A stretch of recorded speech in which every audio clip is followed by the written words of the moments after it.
Welcome to Hurrdat Sports Live. Bases are loaded. There's a little flare out behind second base. That's going to fall in, and we'll score a couple of more. Throw to third's offline, and taking second is Grigo. 6-2 Nebraska. Ball again, hit behind the line and chopped down by Lavonte David, who's off to a great start. 3rd down and 5. Miller after the fake. Great move behind the line of scrimmage, and he has the first down. The ball's out. And it looks like Ohio State. No, they say David got the football. Must have wrestled it away because you could see a couple of his teammates seemed agitated. They didn't recover the fumble. But all of a sudden, David emerged. And a huge turnover by the Buckeyes. Person looks his way. Handed up in the air, live football. And Lavonte David picks it off. You know, with all that being said, my 14-year career has come to an end, and I feel it's time to, move on and, find a different path in life. Good morning. Welcome in to Hurrdat Sports Live. That's DB. I'm Ravi Lulla. We're brought to you by Next Gen Mail Medical. What's up, DB? I was trying not to get emotional. Yeah, that was a pretty intense press conference. I mean, and I have a weird affinity for him. Oh, so he almost, you guys, Lavonte David, almost, very close. Almost. Did I say almost? Not quite. Aided in helping me get Sharmar Brown to Nebraska. Yeah?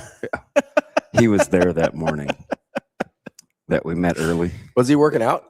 No, he was just visiting. Okay. He's he rocks with Coach Rule, and LD was telling stories about carving your own path, and I was like, you know what? I kind of trust this influence. I'm just go on and walk on down the sidelines. I say, hey, Mar, I'll be back. You're good with that guy. Get him here. He just was up here. I got the sense, man, that this was gonna be it. Because he, for as much as LD does, he was, we were just talking about,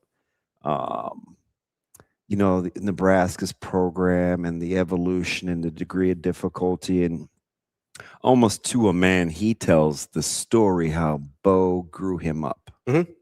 Right? You've heard Kenny talk about it, like the holding you accountable part. Mm-hmm. And he may talk to you a little reckless, but you think he means well. Mm-hmm. And, because LD was a guy that as he'd tell you, he had to really, really, really mature. Yeah. Really mature. Yeah. He was like, listen, my aunt, it's like, man, I was out here wilding.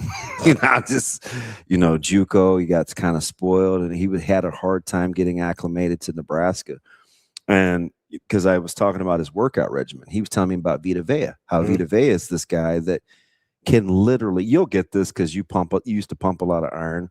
Like Vita Vea can change his body within 60 pounds in like 3 weeks. Oh, yeah. A lot of big guys can do that. Yeah, like really right? big guys. Yeah. Right. So, and he was talking about his workout regimen. He's like, nah, I haven't always been like that now. He has that. Yeah. He has that Dade County. Yeah. It's not quite a twang, but almost. And he was so then we started just lamenting about where he started his work regimen and preparation. And he gave a lot of credit to Bo. Yeah. Who I felt was interesting because the story goes Bo lucked into having to play him because of injury. Yeah. Wasn't originally going to play him. That's the narrative we talk about. But now that we're so far removed, Lavonte talks about the development and demand that it took to play in the scheme that was part of it. Yeah. Lavonte? I mean, I think both can be true at the 100%, same time, right? Where it's and it was funny too because I was chuckling. Yeah, as I'm bringing a running back from Omaha to Lincoln with 2 running backs that I happen to think the world of, in EJ and Mackay. Sure.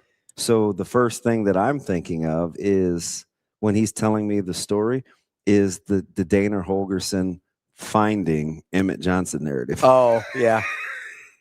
He's like, oh, look what I found. And it's like, God, you guys, we just regurgitate these stories, and the players and coaches can always tell us different. But anyway, man, congratulations to the Hall of Famer. If Lavonte David's a Hall of Famer.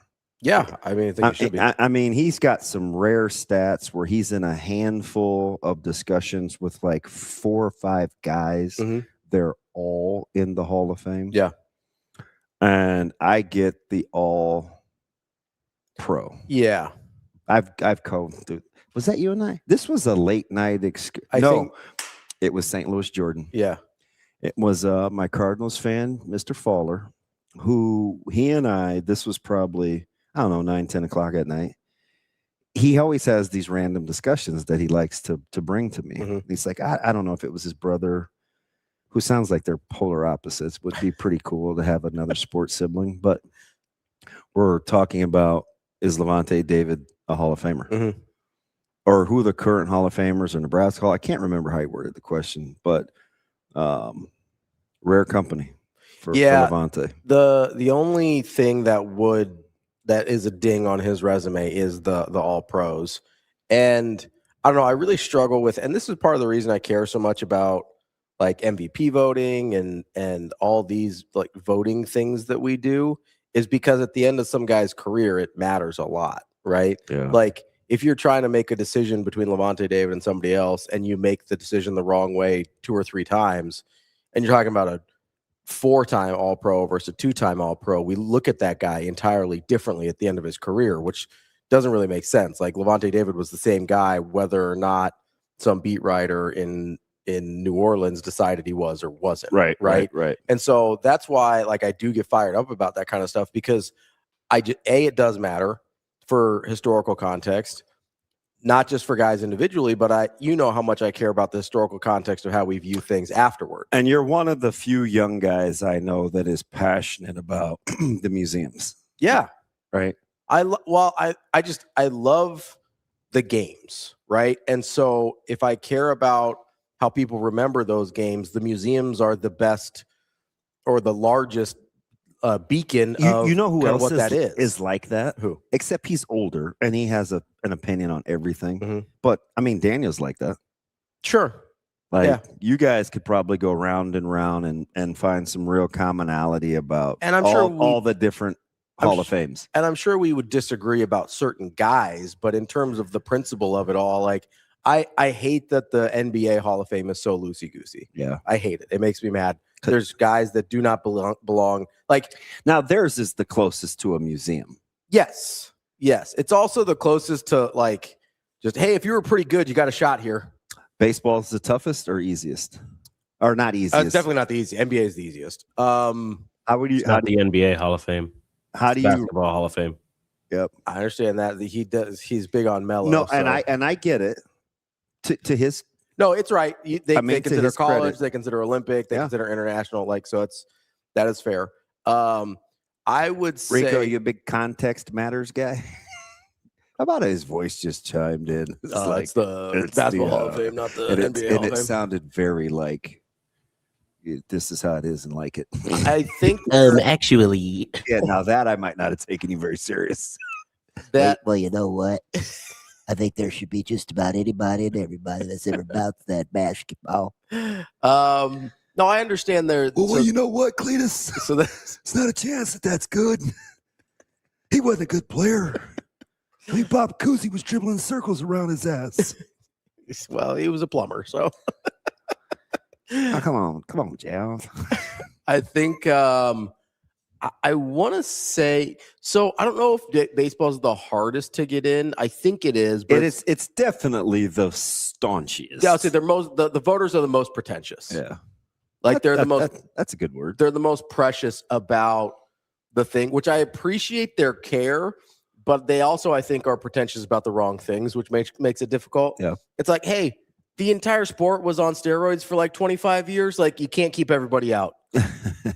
And some guys that have been tested positive, we're cool with. Some guys that never tested positive, we get mad at, right? Yeah. David Ortiz is in the Hall of Fame. He was in the Mitchell Report. And that I use him because that's a guy I love, right? Barry Bonds never tested positive for anything ever. Yeah. Would you like to not to Do you know how long it took me to sit Kobe, that's my point. Yeah, David Ortiz is in. to figure out that TikTok? Which one? The outfielders. Oh, yeah. You need to send that to Suave. I'll send it to Rico so he can put a list if we together real have quick. baseball honks, Yeah. I only agree. There's only 2 surefire. Everything else I negotiated. In that group? Yes. I mean, surefire didn't take me but a millisecond. So I have one that is totally non-negotiable for me. But it's Griffey. Yeah. Okay.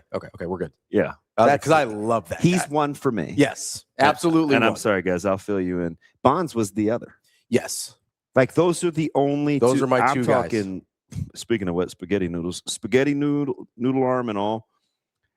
Ravi sent me this TikTok of I'm sending it to Rico right now. Can only take 3. Yeah, you're putting together an outfield from a list of guys in their prime. Yeah.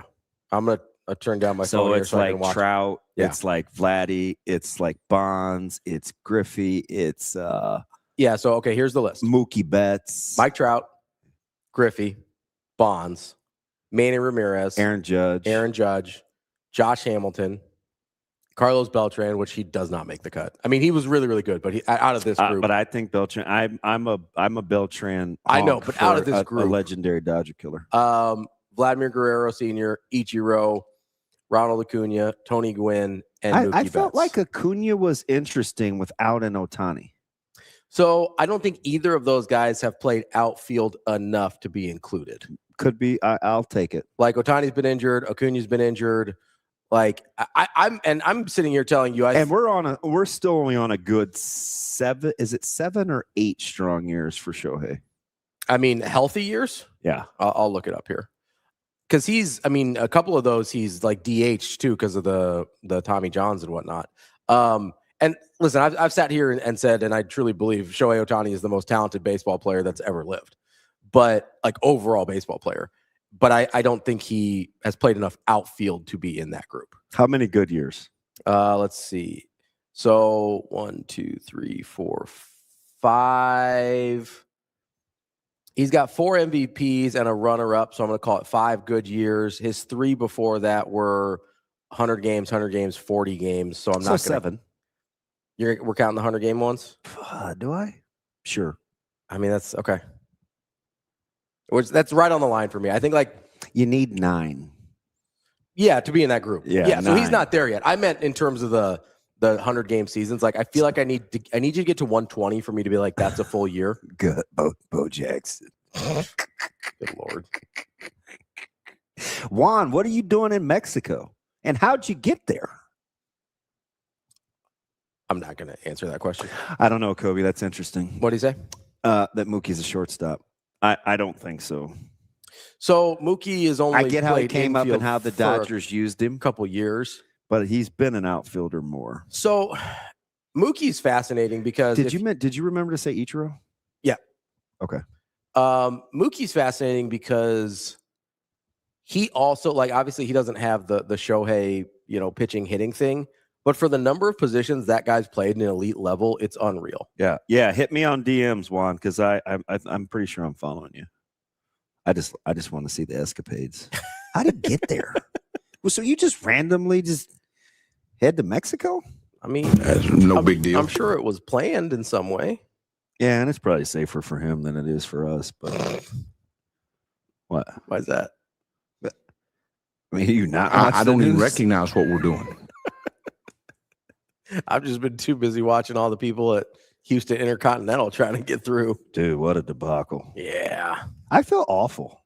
Why is that? Because you just want to have a good time. You just want to go watch your boys play, man. You don't want to deal with the drammy. I tried to tell, it might have been too late in terms of buying tickets. I tried to tell people fly into Hobby though. Yeah. There's a couple hobby guys. Yeah. There's a couple hobby guys. Ben says Mookie is my guy. Both my boys were 50 playing baseball. Yeah, I thought Mookie was interesting for me because he's so gifted. He's really, really good. I mean, in good Mookie is really, really hard me. I love Mookie to get out. Yeah, I'm a huge Mookie Betts guy. I was mad at the Dodgers for having another infield plan. And it was like, really? Like, this is your option with what happened at short? Yeah. So Mookie didn't play that much second for the Red Sox. Oh, I know. He played a little in 18. And then that's basically about it there. in full seasons. But he played a little to 14. KB's credit, Mhm. he came up. That's how he came. He came up as an infielder. Yeah, 100%. That is accurate. Came up as a shortstop primarily, and he played a mostly infield for the Dodgers last year. But I mean, more outfield. I still don't. I think he was primarily a shortstop last year. Wasn't he? Yeah, I don't think I would put Mookie in. It's such a hard group. It is. But you're talking about. Were you surprised Josh Hamilton was in? I mean, peak Josh Hamilton is I think if you're taking him for like 1 year. You talk about a random guy that I cheer for just because I like the story. Yeah. Yeah. Like Josh Hamilton, you guys would only go out with his wife with a certain amount of money. He paid for everything cash because he was so day to day with his bad choices. Yeah. And he's just hitting dongs. Yeah, I think his moment that most people remember, and this is what makes it hard, is the home run derby against Justin Morneau. Yeah. Like that was sort of his like national moment. Mookie does have 4 top 2 MVP finishes. Pardon? Mookie has 4 top 2 MVP finishes. I know. Like, he's really good. Yeah. No, I listen, I'm with you. Like you guys, I'm not arguing. It's a tough group though. He's shoot, I flirted with Ichiro. I do think Ichiro is a worthy inclusion on the list, at least, like for consideration. He was so good defensively too, and for so long. The guy that we haven't talked about yet that we probably should have, Tony Gwynn, is kind of otherworldly. Yeah. Like if we're talking about Ichiro, he's just a fantastic hitter. Like maybe, a savant. maybe the best of the bunch. Like he's like a savant hitting. Like it's unbelievable. That he's kind of in that Ichiro mold in terms of how they approach hitting. And we don't talk about Tony Gwynn enough. His numbers, like every time I go down a Tony Gwynn rabbit hole and it's about like how many times he struck out in his entire career and how close he came to hitting 400 and his like lifetime batting average and the way he could just control, they talk about the way he hit a baseball was the way like professional pool players hit in pool where they're like, that ball's going to go exactly where I want it to go. You like hit it with the cue. And I'm fascinated by Tony Gwynn. Also, until later in his career, he was a fantastic athlete. Yeah. Yeah. He didn't get frumpy booty till later. But even then he could still rake. But I mean, the dude literally played Division I basketball also. Like he was a great athlete. Yeah. So you got to give Tony Gwynn a little love here. One of the guys I don't think belongs in terms of overall career. Okay. There's 2, I think. Trout, Ichiro, Judge. Oh, Judge? Judge. Yeah. And there's one more. Because of the longevity. Longevity, yes. And a lot of his. And he's a late bloomer, too. Like Judge did, correct me if I'm wrong, he's doing most of his work post 30. Yeah, I think he didn't even break through till like 27. Okay, so Judge is. And then one more. This one might surprise you, but it shouldn't if you think about it. I'm trying to remember what you sent me, but I don't want you to tell me.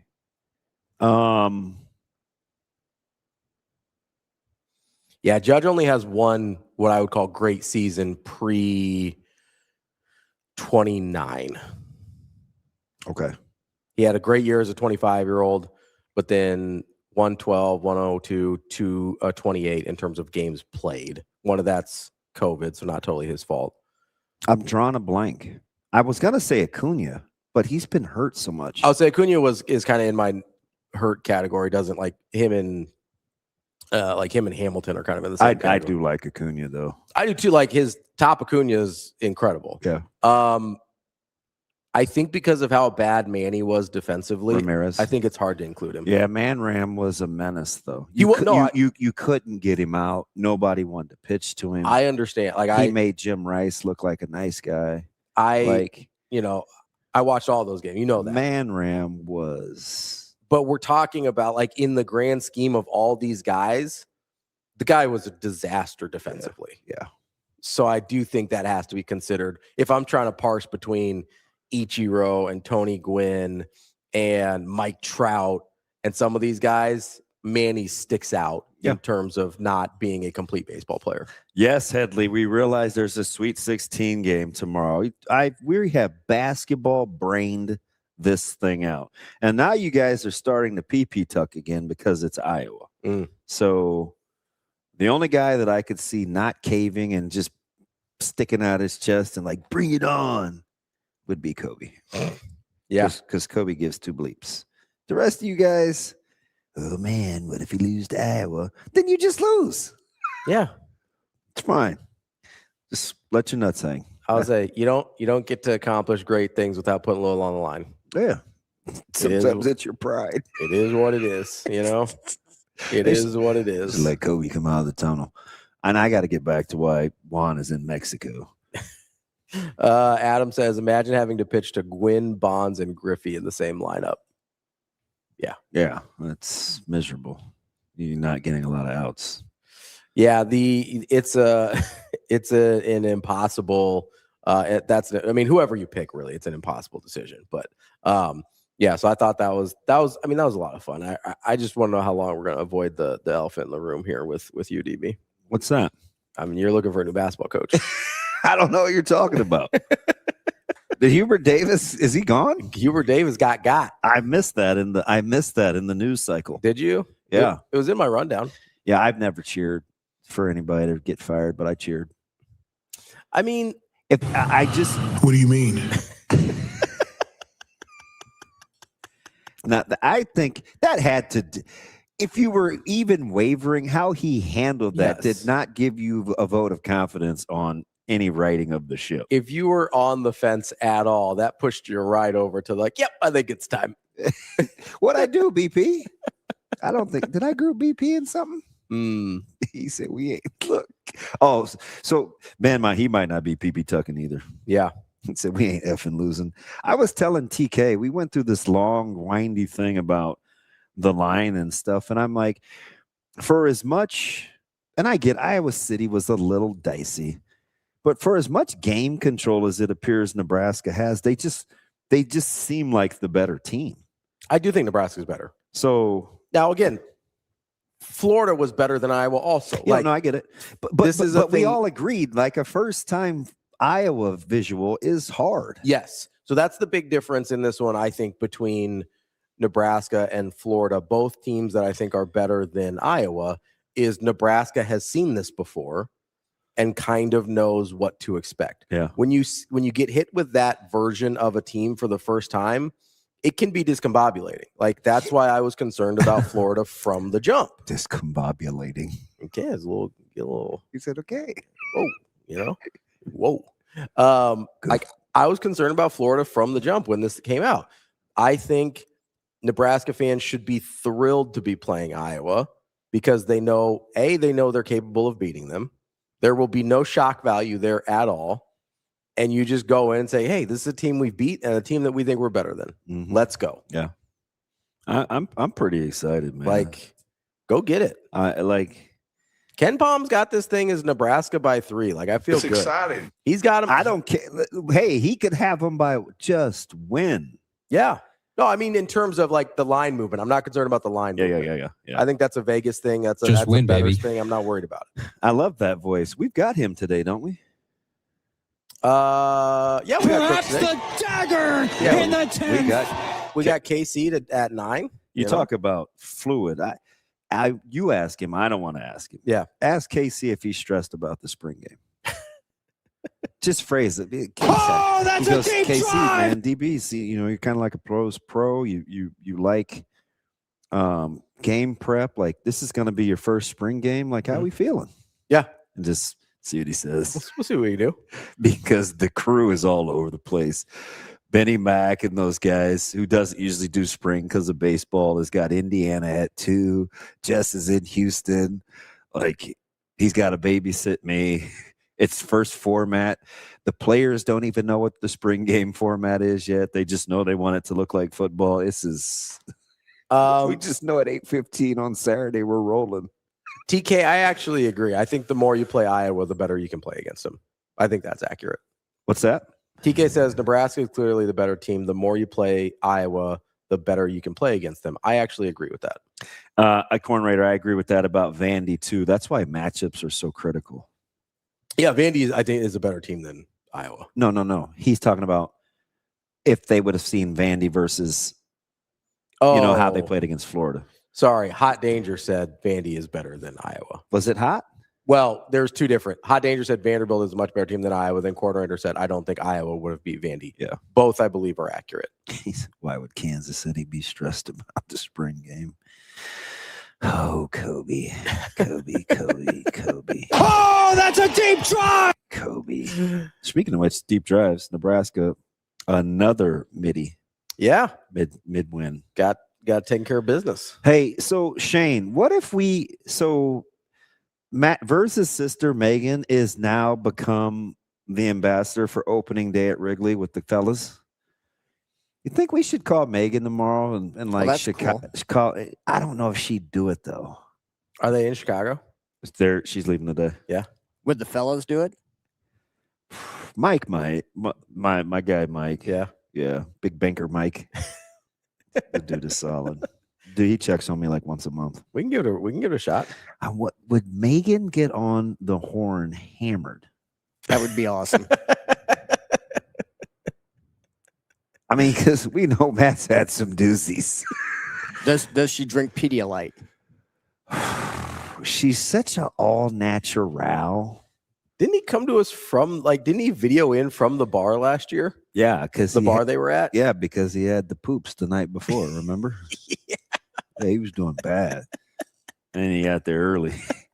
Does she drink Pedialyte? I'll ask her. She asked me about my egg game.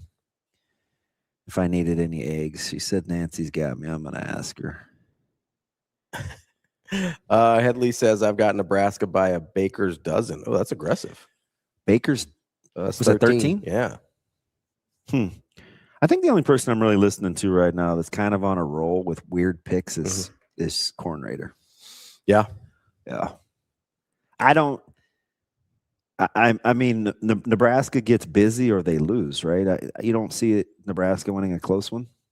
I don't think that's true. There was a stretch for like 8 minutes at PBA where I was like, why isn't this like this all the time? Sure. That's what I think they're capable of. I agree. When I listen to a guy like Just say, like, a lot of the guys on Iowa's team can't shoot. Yeah. You got Koch. I was going to say Freakvogel, but this isn't the Big East. Vulgaris. And how about that? I mean, so here are the numbers, right? On Iowa shooting the ball. Sturts is at 36% at super high volume. Vulgaris, the hero of the round of 32, is at 33%. He is one of only 3 guys that have over 100 attempts on the year. So we're only talking about 3 attempts a game, basically. Yeah. Cooper Koch shoots it at 40% on good volume. Oh, he's unconscious. Yeah, that dude shoots that thing. 40% on 4.5 attempts per game, just under 5 attempts per game. Everybody else is like Banks shoots it super well. He's only taken 40 all year. He takes 1 a game. Yeah. Shoots it at 45%, but shoots it super well. I know, Hot. That's the problem because he's been in such a funk. He might be due. Who? Sturts. Maybe. But I also, again, I kind of agree with TK that the more that you've played Iowa, the harder, I think the easier it is on you. I think the harder you can make it on them. I think it's like once you understand 100% what they want to do, how they're trying to play, you can. I also think because of the way they limit possessions, I think you can take some chances early on in your defensive possessions to try and turn them over because they're just not going to compromise shooting the ball before 10 seconds left on the shot clock. I know it. You know what I mean? I know so like it. you can kind of gamble a little bit early if you want to trap early, if you want to run some of that 1-3-1 again. Like I think you can give yourself some opportunities to make their life difficult. And again, I don't even know. The Sturts thing is difficult because I don't even know how much of it that he's been in a funk so much as against better teams, he's going to be forced to take really bad shots.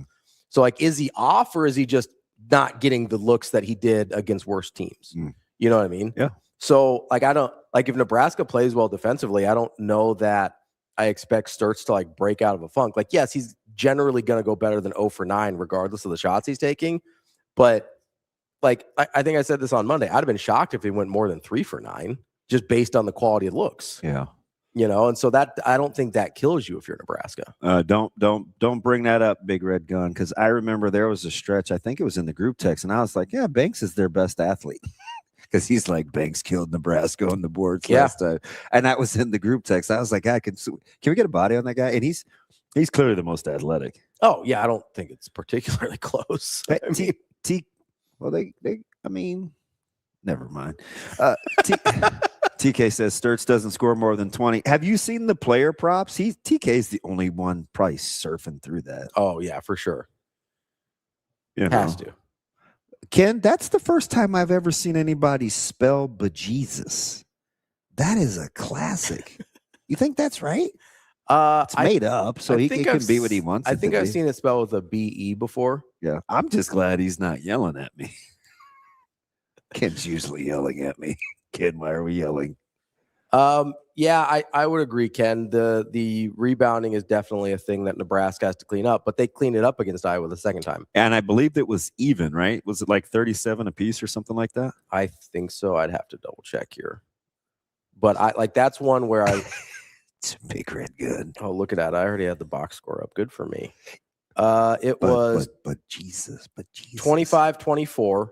So Iowa had a 1 rebound edge. Yeah. The first time they had 2 rebound edge in offensive rebound. So like those are numbers you can absolutely live with. So there it is. I knew TK just didn't pull that number out of his rear bunda. FanDuel has Sturtz at 19. The dude is amazing. What, like, when you're not trying to put people in jail, TK, and be a good husband, like, are you just combing through props and lines? Oh yeah, he's a total degenerate. Gotta be. I thought Aaron. He texts me about random stuff all the time. I thought Aaron was like my only real degenerate who would find like wrestling lines and women's hoops and TK will bet on anything. It's weird. Yeah, Bruin Steve, that's how I've seen it spelled as well. The B-E and then Jesus. Todd, the answer to that question is yes. Like, not he specifically has one, but I think everybody's seen a front bunda before. Just saying, the ones that look like the little thingy make numbers. I'm just gonna ignore you right now. Corn Runner says, "Okay, completely ignorant question. Does Nebraska switching to the zone at the end of the Vandy game? They played some against Iowa to prepare any differently. They played some against Iowa though. They showed Iowa some zone. Yeah, it was the different zone though. Yeah, wasn't it was. Yeah. I got the whole breakdown from Coach. Did you? Coach Linzer. He's so good. What do we got? What do you tell us? I'm not putting his business. Oh, okay. Listen, I asked Megan about it. She said on the radio. I should say your brother did it. Yeah. So I think the 1-3-1 could be interesting against Iowa. So he says they had some variations from it too. Yeah. So you can decide. He said they'd only sprinkled it in a couple times all season. Yeah. So which is what we had thought. Yeah. Right. Yeah. So the variations, you can do a couple different things on the 1-3-1. You can play it straight up. You can trap kind of high corners. You can trap low corners. I think the reason it would sort of make sense if you saw it a little bit against Iowa is because you just have a couple guys you're trying to not shoot the ball, right? If you don't want Sturtz to shoot the ball, you don't want Koch to shoot the ball, and you probably kind of live with everybody else. All right. What did he said, if you want Koch to hit 5 corner threes to 1. Yeah. But they have that 2-3-ish one that they threw at Illinois. It also depends on which variation of the 1-3-1 they throw out there, Big Red Gun, because you can trap those corners if you want to. Yeah, with the wings. Yeah, if you're because theoretically you should be able to get there. You should be able to get there, and you should be able to track Sturtz with your top guy if they decide to split their shooters. Oh, but you know what's going to happen? What's that? Is they'll use your boy. They'll wing Koch and Fulgaris. He's 33% on the year. Would you just is Fulgaris the guy that you're like, hey, if you beat us, we live with that? If they're beating you on your like traditional defense, like at 32, 33%, like that's kind of That's out of the group. That's the guy you want taking the shots. Hey, listen, Channel 3, Sean, I am right there with you. We would be like Spider-Man. Wait, this one? Yeah, Spider-Man. Like Spider-Man handshake meme. Because he is Spider-Man. I've been holding on to that one for like 2 Jeez, months. man, just had that thing queued up. What a goofball. I watched him go ham for Drake. Now, I know what you're going to say because you're a hoops head. You're going to be like, different conference, different caliber of player. Mm-hmm. He might just be wearing down. This is the Big Ten. Sure. But this is not uncommon for him. It's not common against this caliber of competition. Yes. So maybe that's what he's referring to. You could have made the same argument last year, moving up from D2 to D1. But he carried Drake. He did. But it's another jump from Missouri Valley every night to Big Ten every night. Like, I get it. How's this dude just going to have a Spider-Man drop? That was weird. I'm going to be honest with you. That caught me off guard. He's like, oh, man. Spider-Man. Spider-Man. It's just weird out here, man. You know? It's just wild. I don't even know. I don't even recognize what we're doing. It's fine. That's Rico, that's an elite poll. It was right on cue. Rico, will you be eating at the sports bar while the game is going, or are you just a spectator? We'll be eating. I'm gonna see if I can bring the wife and kids down. Wait. Oh, you need her permission. I was no, I just need no. I don't. I just need to see if she wants to. Oh, he phrased it weird, like you had to ask Sasha or Bill or Chris or somebody. Like, yeah, can I bring my fam? Yeah, or like your parole officer or something. Like, whoa. I don't know. It's like asking permission for stuff. Like, hey, can I leave the area? You don't seem much like a crime committer, Suave. Not anymore. Oh, we're on the straight and narrow. Huh. Might be a commercial break. Might have to dig into that one a little bit deeper. Husker Gnome, I think we should play the YouTube clip from your tweet yesterday. He's like, hey, you guys can use this for the Iowa game. Juan, don't distract me because I haven't checked my messages to see why the heck you're where you are. And did you set the chat thing so you can send me a DM? Yeah, you have to if half of the equation. Oh, no, I got it. If half the equation is switched over to chat and the other one hasn't. Holy smokes. Are you kidding me? What? Bruh, take your boy with you. Look at this guy. He's living his best life. What do we got here? No, I'm not doing that. I'm scared of those. You don't want to be in a hot air balloon? Frick, no. No, I'm not about that life. Dude. Oh, that's cool. Okay, Juan. You can definitely afford to bring me good tequila. Okay, that's what we do. Man, good for you. He had good seats at the Supernovas game where I saw him. Shoot. Juan might be low-key like Ann Banks. Sitting on something fat. Okay, Juan. Exactly, Kobe. Yeah, no, I'm with you there, Kobe. And certainly not getting in a hot air balloon. 0% chance. I mean, that would be last. That's helicopter's pretty high. Yeah, helicopter's not for your boy. Helicopter's pretty high on the absolutely never helicopter ever. Greater than hot air balloon though. Oh, listen. You think? Come on, man. What do you think safer, an Apache? Well, a non-war engaged Apache or a hot air balloon? It's not even close. I mean, I bet fewer people die in hot air balloons than helicopters. I think it has something to do with what you use Apaches for. Well, have you not seen Joe Dirt? You could be anywhere. Yeah, but are you going to die? You might land anywhere, but are you going to die? That's the question. Fudge. I don't know. I'm but Lee, that's because of volume. Everybody drives. Only a few people get in hot air balloons. He said the Nova seats was a fluke. His friends had season tickets. Oh, there you go. Juan, what part of Mexico is that? That thing not doing rappelling either. That is way last. I have some helicopter and hot air balloon stats for you. All right, what do we got? Do tell. Helicopters generally have a higher number because of the volume, but commercial ballooning has a higher rate of accidents, 10 times more likely than helicopters, but often result in injuries rather than deaths. Yeah, I'm not doing any of that. I'm not a thrill seeker. I'm not either. Except for sharks. But that's not a thrill because I told you I can talk to sharks. Based on the stats, then I agree with you. I will do a helicopter. I don't love either, though. I'm going to be honest. They're both very low on my list of things to do. Yeah, I think most things in the air, I'm probably out. Yeah, no, thank you. Pass. Yeah, that's terrifying. Those are beautiful pictures. Bruin Steve, I'm not rappelling. I'm not skydiving. I'm not bungee jumping. I'm not doing any of that. No.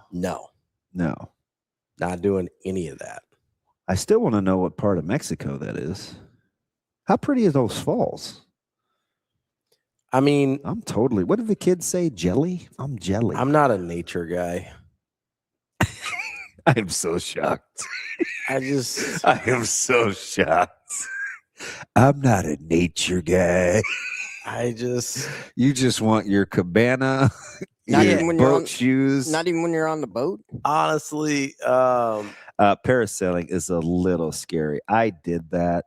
I'm definitely not parasailing. And I was like, hey, I'm only 14. This is Cocoa Beach. Do not get me up there that high. And I was low-key maybe crying. Juan put a name in there. I don't know how to pronounce that. Wait. Tolatongo. Hot Water Springs. I don't think that's how it's pronounced. I don't have his accent. I wasn't talking about the accent. There wasn't a G in there. There is too. There's in what Juan said?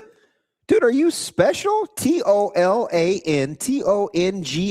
Wait, like we're looking bingo. at different messages. This one, Hot Water Springs, numbnuts. Oh, I'm looking. Look, he's going. He says the hot air balloons were at TEOTIHUACAN. Yeah, there's the Teotihuacan. Teotihuacan. What? Teotihuacan. This is where we need one.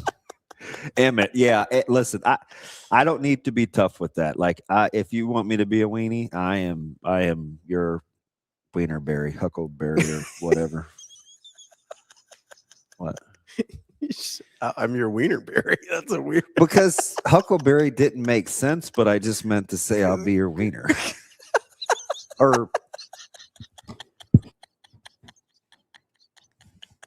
Do you want me to play break music? I think it might be time for a break, Shane. Are we gonna rank the coaches? Lee says as long as you're moving forward, pretty safe. But wait, which part is he talking about? Hot air balloons? Yeah, he goes, air balloons scare me because of the amount of time it would take to die. I feel like, have you seen that scene in Austin Powers where the thing's going super slow at it, and he's just like, no, like that's how I feel like a hot air balloon would be. He does kind of strike me as, I don't know about a thrill seeker, but he is kind of crazy. Is he? Yeah. No, Eric, I would not jump out of a perfectly good airplane. Absolutely not. No. Well, why would you jump out of a perfectly good airplane? Absolutely not. Like Anybody I've ever talked to that's like an Air Force or naval aviator, they're like, no, you're out of your mind. I'm never jumping out of a perfectly good airplane. I'm only jumping out of an airplane if I've been shot.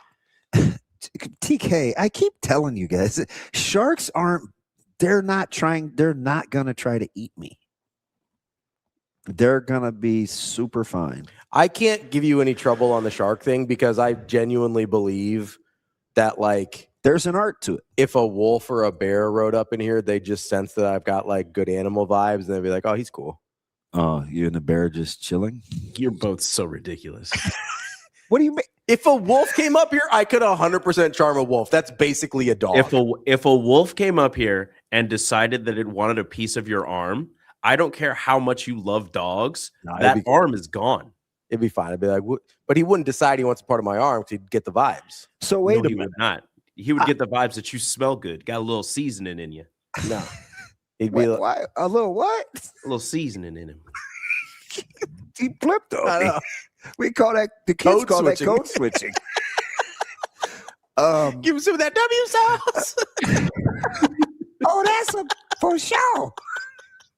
baby. That's what it sounds I like. have a question. Seasoning in you. I have a question though. And Damon, you be messing around too much. You have a little cut on your finger. All of a sudden, you lose a hand. I do have one too. Yeah, that's what I thought. How about this raggly ass Band-Aid? I think you'd be okay as long as it's not a bull sharks. Bull sharks are mean. So they are. Rico, do you have more confidence in the volatility? Which do you have the least amount of confidence in? A wolf, a bear, or let's say a great white? A bear. Like you think the bear would be the most unpredictable? Yes. Say a wolf, a bear, or a great. Well, it depends. Is it brown bear or black bear? Black bears are chill. Brown bears are crazy. Yeah, pretty chill. Polar bears hunt humans for sport. They're one of the If only. you see a polar bear, it's been smelling you for miles. Like Yeah, it's been following you. And what are you going to hide behind? Nothing. Absolutely nothing. Especially the three of us. I mean, There's a town in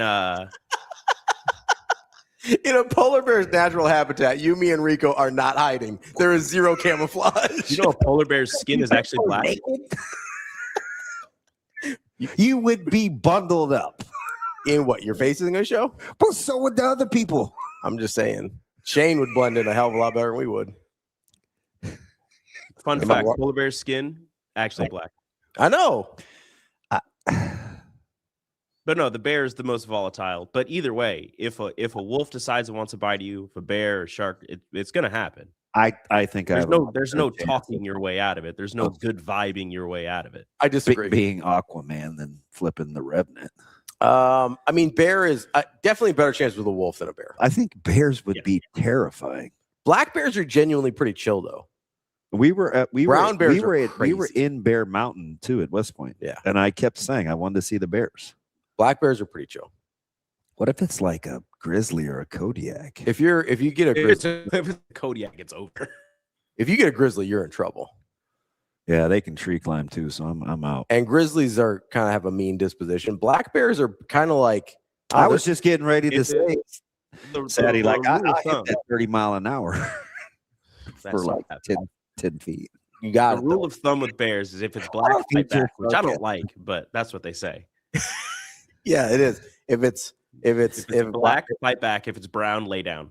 Yeah, with bears. Yeah, because black bears are pretty. Where's wetting the bed and all that?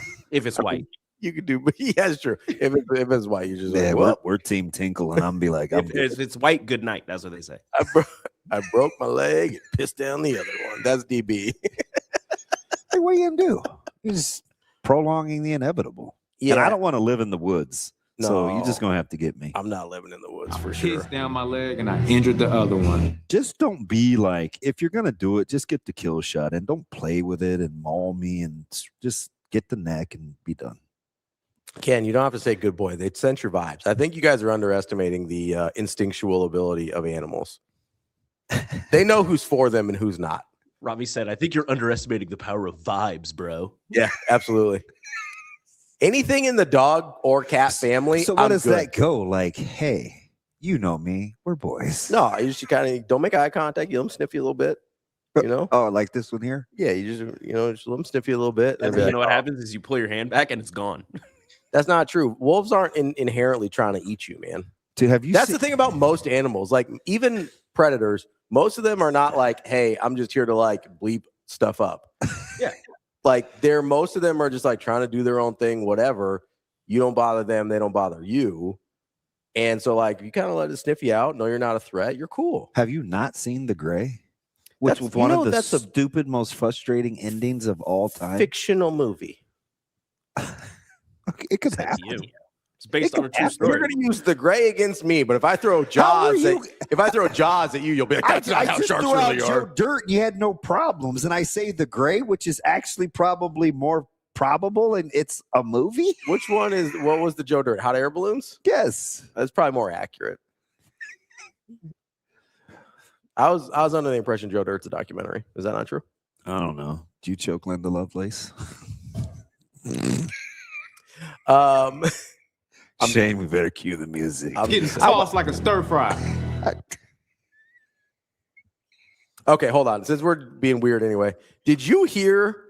No, We're not being weird. Yeah, we're having a weird conversation, so I'm going to lean into this here. Did you hear? This was the headline yesterday. Awesome. Yeah, you're gonna. This is going nowhere good. At 8:00, we're gonna talk to Brian Christopherson, and in the next 10 minutes, we're gonna get weird. So there was mountain lions. Yes. Well, this is the headline. It's on ESPN.com. This is a sports story. There was a quadruple amputee cornhole player. Oh yeah, I saw this. Who is shot a man while driving his car. Yep. Listen, I am very sorry for the person that is dead. Like, obviously, that's very sad. Quadruple, though. But I have so many questions of how this is even possible. Yeah. I spent a lot of time researching last night just because the first part is I was like, how does this man play professional cornhole? And I got to say, it's pretty impressive. He does like a pinch because it's above the elbow. Yeah. Like it is. He does like a pinch and then he sort of like thrusts on the leg nubs and propels the beanbag, which is really good. Very impressive. I think you're down. I think he's a champion. I think that's.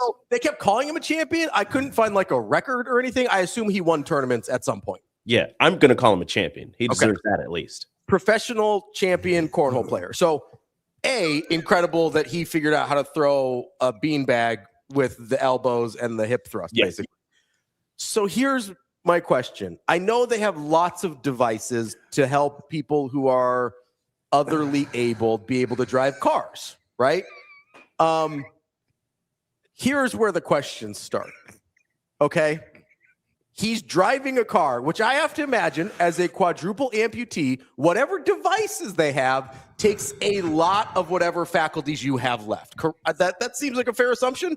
I would agree with that. Me and my wife talked about this for like an hour and a half yesterday. You got to be pretty locked in if you have zero appendages left to drive a car. DB, I already tried it. I don't know how it works. Right? And he's I think everybody did. Like pretty close to the hip too. Here's the part where I'm having a hard time though. Let's say we grant him the driving of the car somehow. Mm-hmm. How in the holy hell did he pull and fire a gun whilst driving a car? So I saw a video of him shooting a gun. You guys are and it's pretty smooth. No, but how does he pull the gun? Was the gun just like, did he have it while he was driving? No, he probably put it in park and he was like, no, it said it was while he was driving. He did. The guy was in the passenger seat also. The guy who shot. Also, if you're the guy in the passenger seat, you got enough time. Here's the guy. If you're the guy in the passenger seat, I'm assuming best case scenario, the gun's like on his lap and not like in a holster, because that just doesn't even seem possible, right? How long would it have to have taken him to pull the gun on you that you can't just be like, no? Maybe it had to have been one of those. Maybe it had to have been one of those did situations. like a little nub shot. I tried this with a Nerf gun in the office yesterday. You know what I mean? Trying to hold on. No, sit down, put that in your lap, then try and pick it up, and then try and shoot me. No, try and pick it up. He wasn't holding it like that while he was driving. You know that. Now see if you can fire it at me. I'm going to block my face, but pew! You can't just make the noise. Shot. I don't know. I've never wanted dash cam footage so bad in my life. I've never wanted to be on a jury so bad in my life. I'd raise my hand and the judge would be like, you can't do that. I'd be like, but I got questions. I mean, if you're his defense attorney, that is so bad. If you're his defense attorney, aren't you just like, hey, show me how a quadruple amputee drives a car and pulls a gun at the same time? No, Ravi, the first thing you do as a defense attorney is say there's no fingerprints on the gun. You can't prove my client fired it. What? Read Juan's. What did Juan say? Here's scroll up. Here's my other question, okay? So, and maybe this is less sensitive than the rest of this chat has been, which is just Juan, where you go? Out of control. Oh no, was it this one? Oh, Juan. I mean, maybe. So here's my other question here is, and I think I accidentally put a comment on the screen. If you guys can get rid of that, I have no idea how to do that. So here's my other question: This is going to be a hard defense, despite the fact that it seems impossible for a quadruple amputee to both drive a car, pull a gun, and shoot someone all at the same time. There were two people in the back seat. So that's the problem. There were two witnesses in the back seat to see this all play out. So he's like, in no pun intended, he's dead to rights in terms of this trial. My question is, doesn't have a leg to stand on. Rico. And again, I feel very bad that someone is dead here. But my question is, in what world are there three people who are like, yes, let's let the quadruple amputee drive? They might have been inebriated or something. It was his car. But if he had a license, he could drive. Listen, it was his car. It's probably the stuff that allows him to drive. License to kill. There's some doctors that graduated med school. I'm still not going to see them. Just because you're allowed doesn't mean I'm signing up for that. He shot the guy and asked the two people in the backseat to help him dispose of the body, and they were both like, no. I'm glad you brought this up because yes, that's the story, that the two people in the backseat, but then the body somehow ends up in a yard somewhere. So either he figured out a way to pull the body out of the car by himself, or he found someone else to help him get the body out of the car. Josh has a good point. Maybe it was a Tesla. Oh, it's just like self-driving? Yeah. I don't think it was. I don't think. I mean, that's plausible. I don't think professional cornhole players make that much money, but maybe they do. Maybe they do. Maybe he was drifting and had the door open and just. So that's what I thought about. Maybe he like popped the door open and just like Tokyo drifted the body out of it. Okay, that's the only thing I can think of. Otherwise, there's an accomplice to murder out there. Yeah, that helped him get the body out of the car. Was he an Uber driver? I don't think so. It seems like he knows these people. Okay, that's what. He's not armed and dangerous anymore. Really? I do wonder how does the right to bear arms apply in this situation? He has the right to bear arms. BEAR. Maybe he was out there in the woods. They did not pick up his good vibes. To get him to Simba Donna Summer. I have a lot of questions. I think the logistics don't make any sense. I can't wait for this trial. Honestly, if I need TK to look into. If that's not on True TV, I don't know what we're doing. Like, if we don't, I need Spike TV back immediately. Yes, Spike would have. You guys know you buried the lead that ESPN used it as like a sports story because he was an accomplished cornhole player. Yeah, no, that's where I found it, was on ESPN. Yeah, no, it's like, is this guy on the Ocho? Might have been. Well, they did a feature on him in 2023. Yeah. They're like, this is incredibly and inspire. And it was until he murdered someone. Yeah. Honestly, though, if you take out the illegality and the immorality of murdering someone, pulling this off might be his most inspirational feat. This is unbelievable. You can do anything, kids. Literally. Giblets has issues. Every day he says something crazy. Tyga, that's a good question. How does an unarmed person shoot an unarmed person? There has to be a movie about this at some point, right? There has to be. Just if no other reason, so we can see a reenactment of how this happened. I need a Kleenex. I think we're going to take a break. We got Brian Christopherson coming up next. That's DB. I'm Ravi, Lulla. It's Hurrdat Sports Live.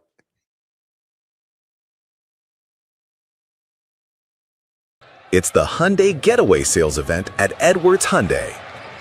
Save up to $7,000 off MSRP on the 2026 Hyundai Palisade Calligraphy all-wheel drive. March Mania deals so right, it almost feels wrong. Score big with these savings. Or finance the 2026 Hyundai Tucson SE all-wheel drive at 0% for 72 months, starting at just $461 a month. Getaway deals this good won't last. Head to Edwards Hyundai today.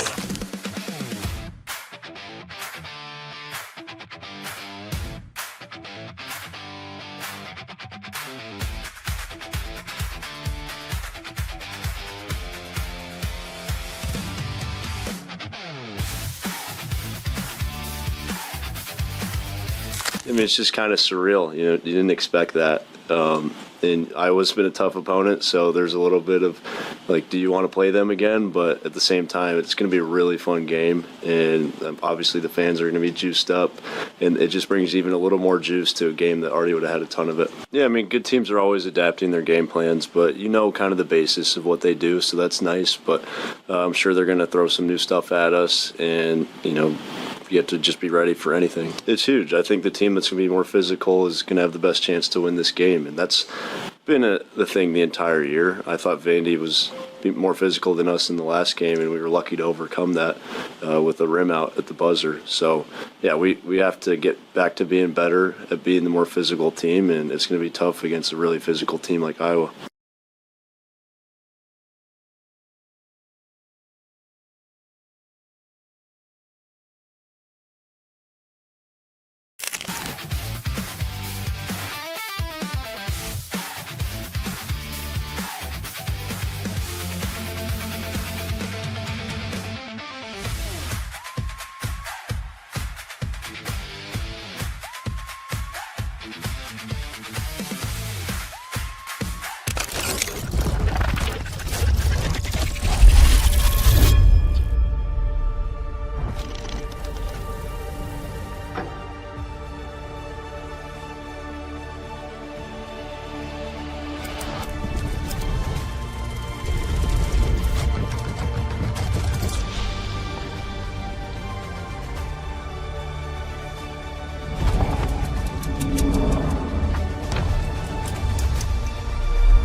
You're listening to Hurrdat Sports Live. Here is Husker 24/7 senior writer Brian Christopherson. Yeah, you got guys and walking into Ace Hardware without their shirts on. Brian Christopherson. We got a pretty good sewing circle in this state. Brian Christopherson. To me, it's like crunch time, baby. Here is Brian Christopherson.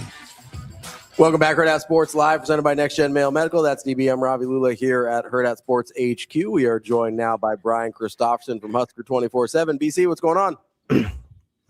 Oh, quite a lot. How are you guys? BC, before we get started, you don't. I already probably know the answer to this. What's the most thrill-seeking-ish thing you've tried to do? And I don't mean like golf in 38-degree weather or, you know, high winds, but like thrill-seeking, where there was a smidge of danger involved. Try to drive to Houston, Texas, 14, 15 hours over the next day and a half. Make sure I'm in the arena by 3:30 p.m. Thursday. That's probably it. When are you leaving? Right after this. Right after this. Really? Ready to go. Yeah. What's the rent? What rental did you get? It's Hertz. I go through our company. It's whatever gives me the best price. And got one here on 84th and Holdridge. I'll be right to the interstate. I'll, Waverly exit off the I-80 and off I go. I guess the route might be different. I haven't looked at what my best route is. How'd the Ridgeline? Go ahead. How'd the Ridgeline treat you? Oh, that was nice. I was surprised. I didn't like it when he pulled up and was like, "Hey, you're going to be driving a truck down to Oklahoma City." I did not. We do actually own a truck because my wife, before she married me, bought a camper, and then I destroyed those dreams of hers of like going out and like just sitting out with the dogs and enjoying nature, and I never did it. So we're going to be selling the camper and then in turn the truck, which we needed for the camper. But yes, I am a truck guy, I should say. So I knew how to handle the Ridgeline. But yeah, that was just like driving my Toyota RAV pretty much. Not bad. All right. I wouldn't have guessed you as a truck guy. So who's I'm a truck guy. Who's going to be left at the spring game, BC? Bruns will be there. Bruns and 6 to 8 of his closest friends. I mean, it depends what happens Thursday. Let's hope it's a small gathering, right? I mean, that's what I'm hoping for. Me too. And it'll be well covered. The guys who will be there will do their job, and I'll be watching it from afar too. So not that I'm needed to put like a period on the end of the sentence about how it went, but there'll be enough hands on deck. Hey, 11 a.m. or BTN. It's exciting. I think I'm kind of excited. I am too. I don't think we're capable here of walking and chewing gum at the same time, I think, in this state. And I don't think we have to pick one or the other. I sometimes hear people like, who cares about the spring game? It's like, you can do both. It's in the schedule to work out both, you know? I think a lot of people do. Why do we have such fan-on-fan crime, BC? We're all at the same school. I don't know. I mean, you can enjoy both events, and it's actually going to be, I think, a pretty interesting spring game as spring games go. I get it is what it is, but new quarterbacks, you know, and a new quarterback in Calandria, a lot of, I think, kind of interesting guys out of the portal. And beside that, I think there's just a lot of, like, you know, third year type players that are sort of, hey, it's my time. I'm kind of pushing to be more involved here on the 2 deep, and you know, things like this are a big deal for them. So yeah, I actually think there'll be some, I don't know how much of it's going to feel like real football to people or not, but I think there's going to be more of that than we've seen in the past. Certainly more than last year when guys were riding the mechanical bull or whatever, trying to lasso it. I'm glad we're doing something different this year, kind of back to the old days. All right, BC. So you're headed down to Houston imminently. As you're heading down there, what are some of the things you're thinking about in terms of Nebraska versus Iowa Part 3, just from the actual basketball standpoint? We'll get into storylines and stakes here in a minute, but as you're thinking about just the third iteration of this basketball game between these two things, what are the things you're starting to think about? It's sort of the same 3 to 4 staples you always think about with this particular Husker team, and probably most basketball games, but they're so good when, like, the hands are active from everybody and you feel like everybody's getting in on the deflection action. And if you go back to the second Nebraska-Iowa game, as uncomfortable as Iowa made Nebraska and Iowa City, and I know Combs and Koch went off in Lincoln, but Nebraska turned them over 19 times. And I'm not saying they're going to do that again, but I think this defense and their swarming capabilities has the capability to create a turnover advantage that hopefully gives you the points off turnover edge, which I think could be a huge factor in this game. The other thing I'm really curious about is sort of the chess match between the two staffs of how Nebraska chooses to defend Sturtz throughout the game and how Iowa counters it. You know, if you think about the game in Lincoln, as McCollum comes into the post game, he's like, they just threw the works at Sturtz and they held him to 10 shots. Of course, that opened up some opportunities for a guy like Cale Combs and others. But I'm curious, like, what change-ups there are from what Nebraska did defensively that I thought was really effective and a smart plan in Lincoln, but maybe you don't want to just run out the exact same map on defense that you had last game. So that's interesting. And then the third thing is it's the boards. I mean, it's Iowa. You got to give them their due. They beat up Florida on the offensive glass. I wouldn't say beat up, but they won it 10-9.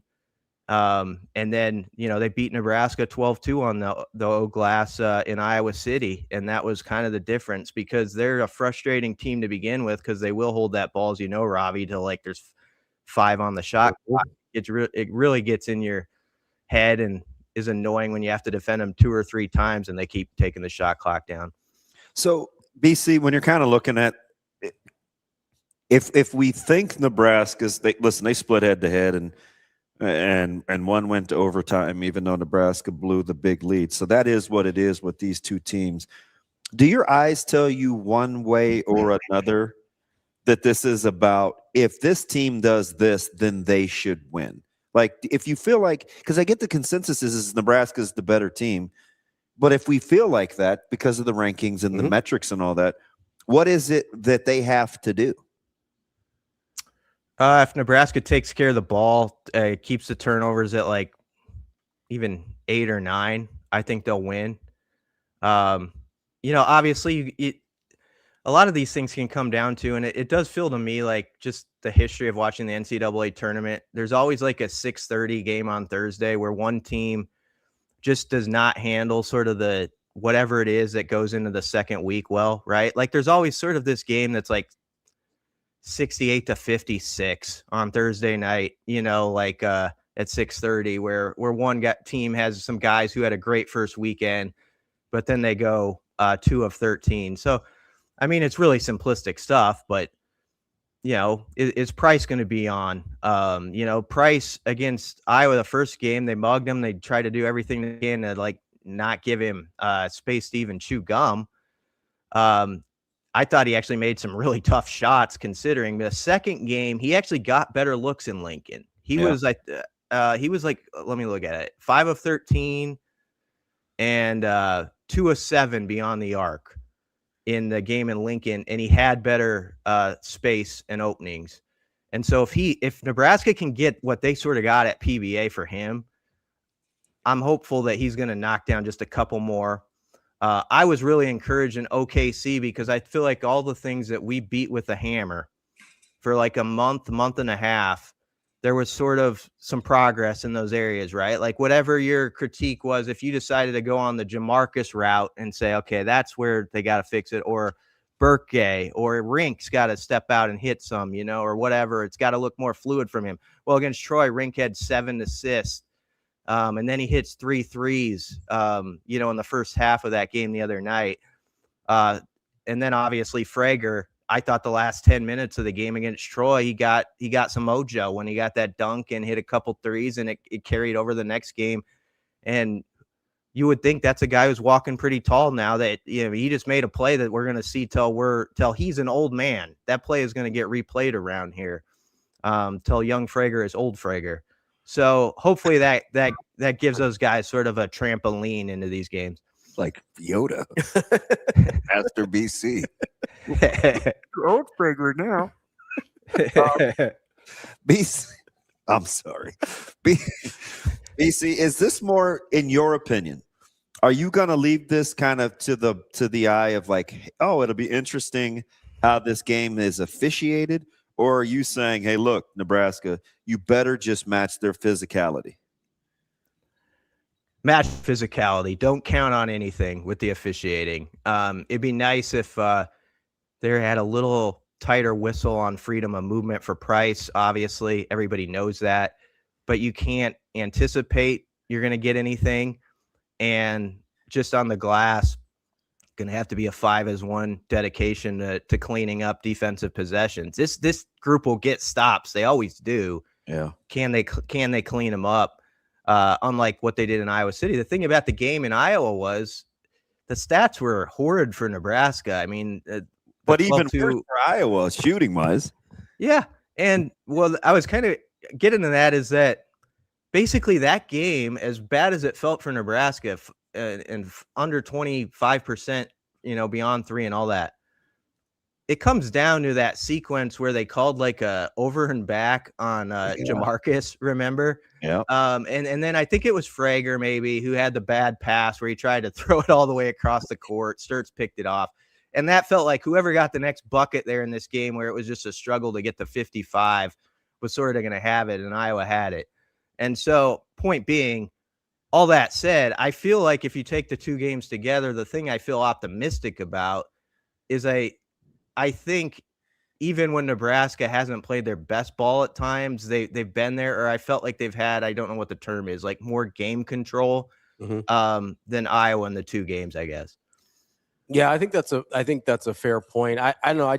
I look at this and, you talk about physicality and you talk about turnovers with Iowa in Lincoln. And I think the way Iowa wants to play, I think the big thing is just you can't, for as much as they want to limit possessions, whatever you have to do to not give them any extras, is kind of the key there, right? Because they're trying to keep you down to as few possessions as possible, which means you just can't give any of those away. And to me, that includes shot selection as well.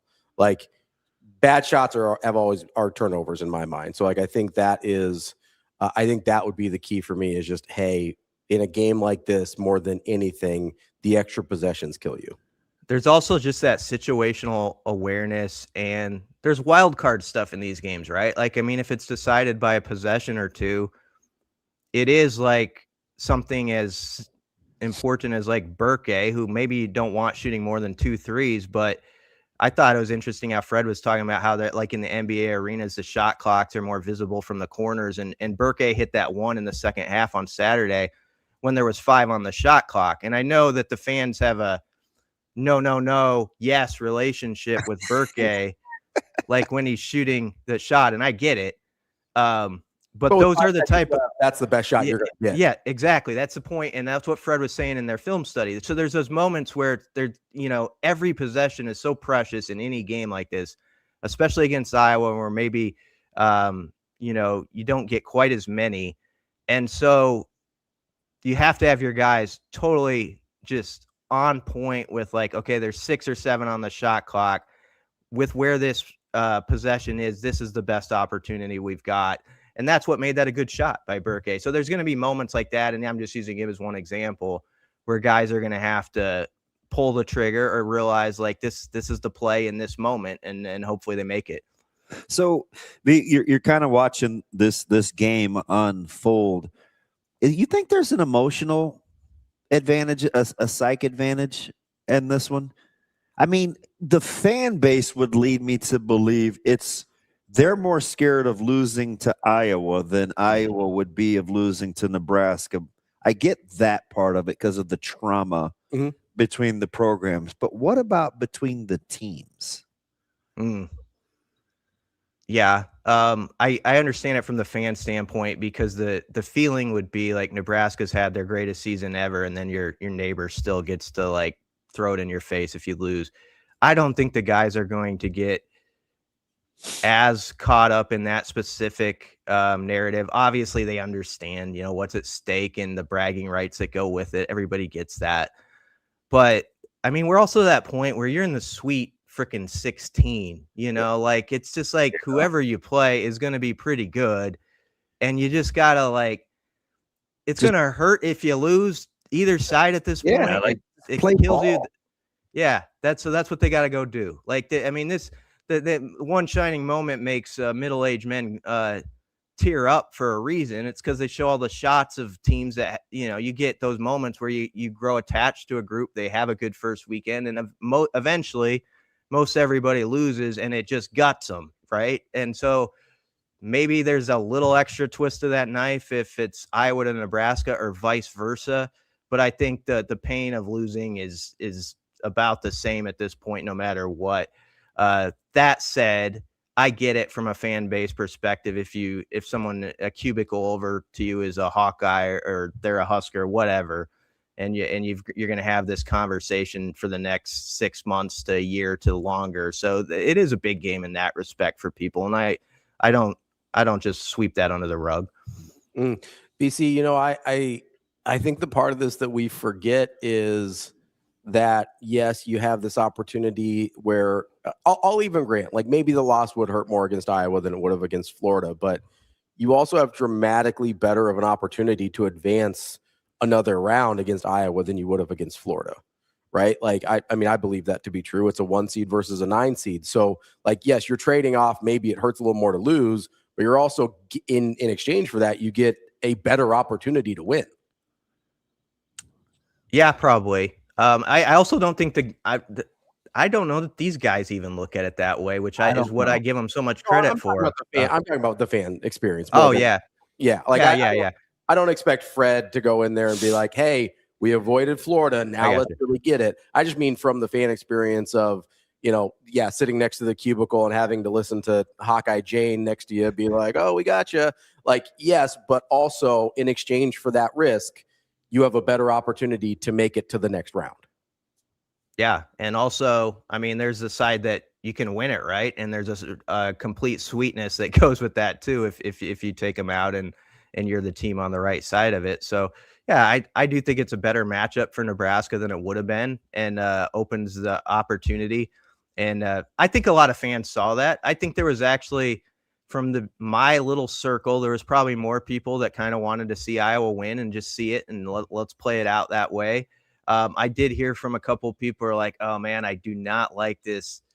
I guess you just say like high reward, high risk situation of a rivalry in this setting. But as I said with the players, I actually don't think it'll come into play as much as it does with the fans. I think you're just like so like in the weeds right now with just like the game plan and like, this is what we do to stop it. This is what we know about these guys. This is what they might change up and all that you kind of get past that really quickly. But obviously, whenever Nebraska and Iowa play, there's a little bit of hate involved from both sides of the river.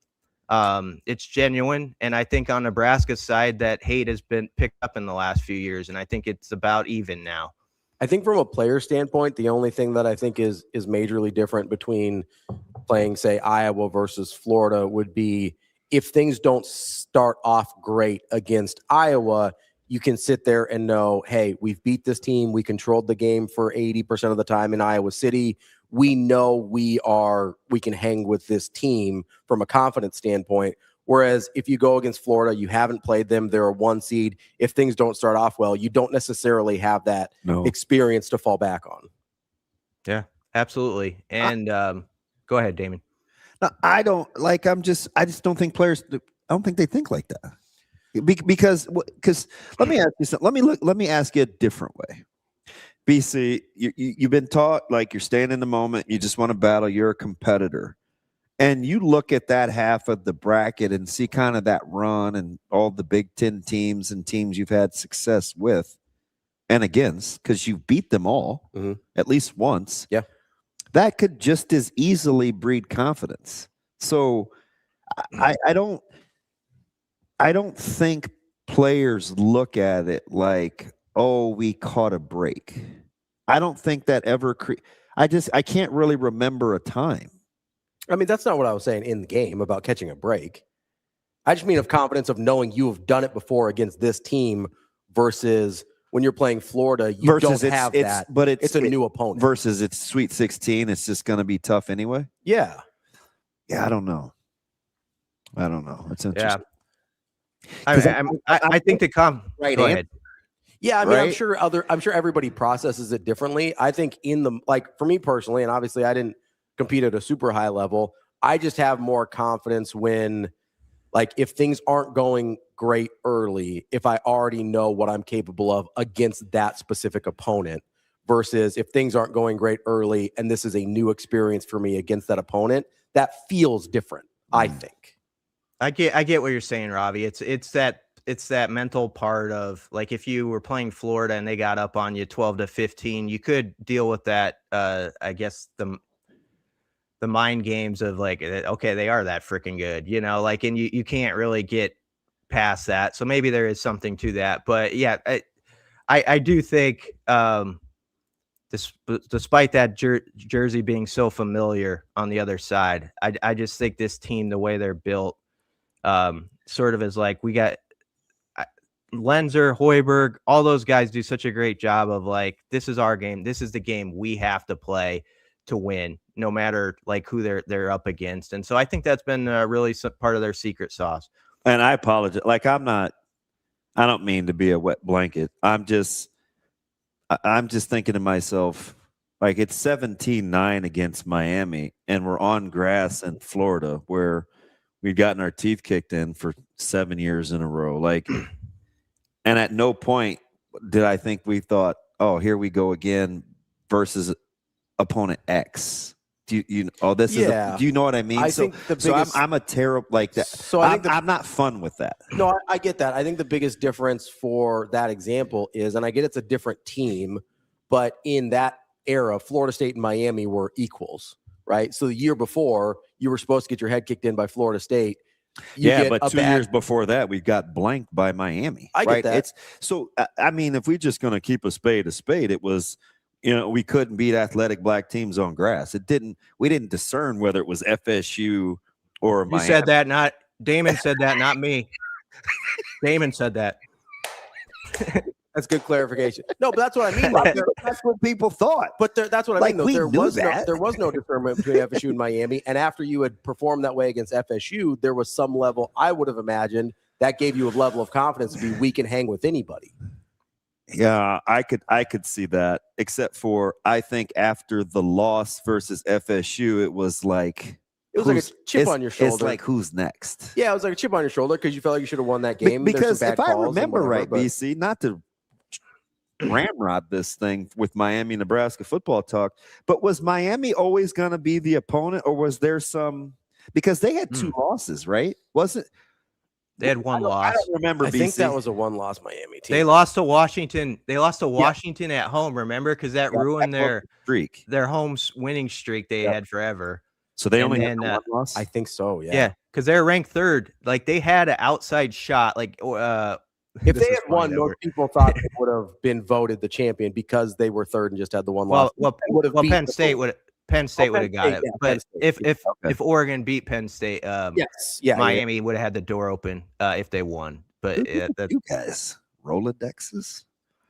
That's my era, Damon. When you were playing, like that was when I knew.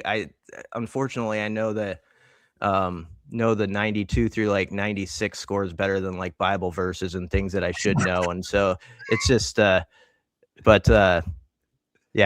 I think I'm pretty sure. I bet you I can name the score. I'm not looking at it. I think Washington beat Miami 38-20. Am I wrong? You are correct. Correct. I've got it right in front of me. That is spot on. That is spot on. All right, BC, how many days are you packing for? I'll tell you, Sunday. Yeah. All right. I believe in the boys. He's like, yeah. I overpacked it. It looks like shorts weather down there. I feel like though when you get in the arena for stuff, so this is formal. This is Sweet 16. I feel like you got to put pants on and walk in there. And so I'll be well dressed for as I am for Thursday and Saturday. And I'd love to see Illinois knock off Houston, but boy, I'll tell you what, Houston looked like a freaking tank watching them practice. And geez, that team's they all look like tanks. Like every one of their guys looks like a tank. Yeah. Well, if there's Dapper Dan, then there's Buttoned Up B. You look sharp, B, and let's go get a dub. Let's go do it. BC, I'll get you last thing for me. If Nebraska wins twice this weekend, I want you to wear a tuxedo to the Final Four. Okay. All right. All right. All right, B. I'll ponder that. Yeah. Thanks. Right. Safe travels. We'll see you later. Thanks, guys. That's Brian Christopherson, Husker 24/7. At least I know Nebraska will win on Saturday because I get to say hi to Bruns. That's true. At the spring game. Yeah, free Huskers. Bet the farm on the Huskers on Saturday. Let's take a quick break here. I believe we're going to have Andy Kendi. I know he's working through some. He'll be with us. Okay, I know he was working through some travel issues, so we'll talk to Andy Kendi from KETV coming up next. That's DB. I'm Ravi Lulla here on Hurrdat Sports Live.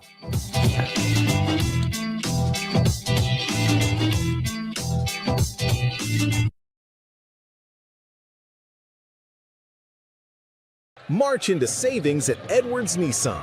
Lease the 2026 Nissan Rogue Platinum starting at just $339 a month. A premium ride at an unbeatable price. Drive away with more this spring. Or save $2,650 on the 2026 Nissan Pathfinder. Plus, finance at just 2.9% for 72 months. Don't wait. March into savings right now at Edwards Nissan. It pays to make the drive to Edwards Nissan.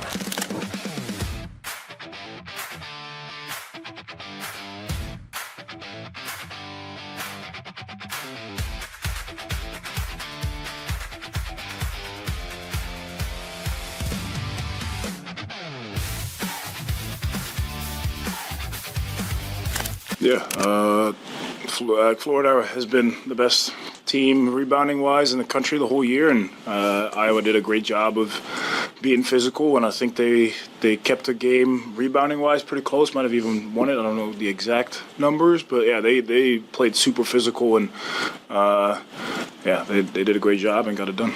There's a big emphasis in the first 2 games that we played against them. They're playing really well right now, and they showed that in the Florida game that they're a super physical team, and we knew that from the last 2 times we played them. So yeah, it's going to be a big emphasis this week leading into this game. Well, both teams we make adjustments every time we play each other. So from the first game to the second game, both teams made adjustments, and it's just the same thing. Like they attacked us on some things that they saw on film, and we attacked them on some things that we saw on film. So it's just going to be more of that, and both coaching staffs are going to do a great job of prepping. And yeah, we know each other so well, so it's just going to be who's better executing.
You're listening to Hurrdat Sports Live.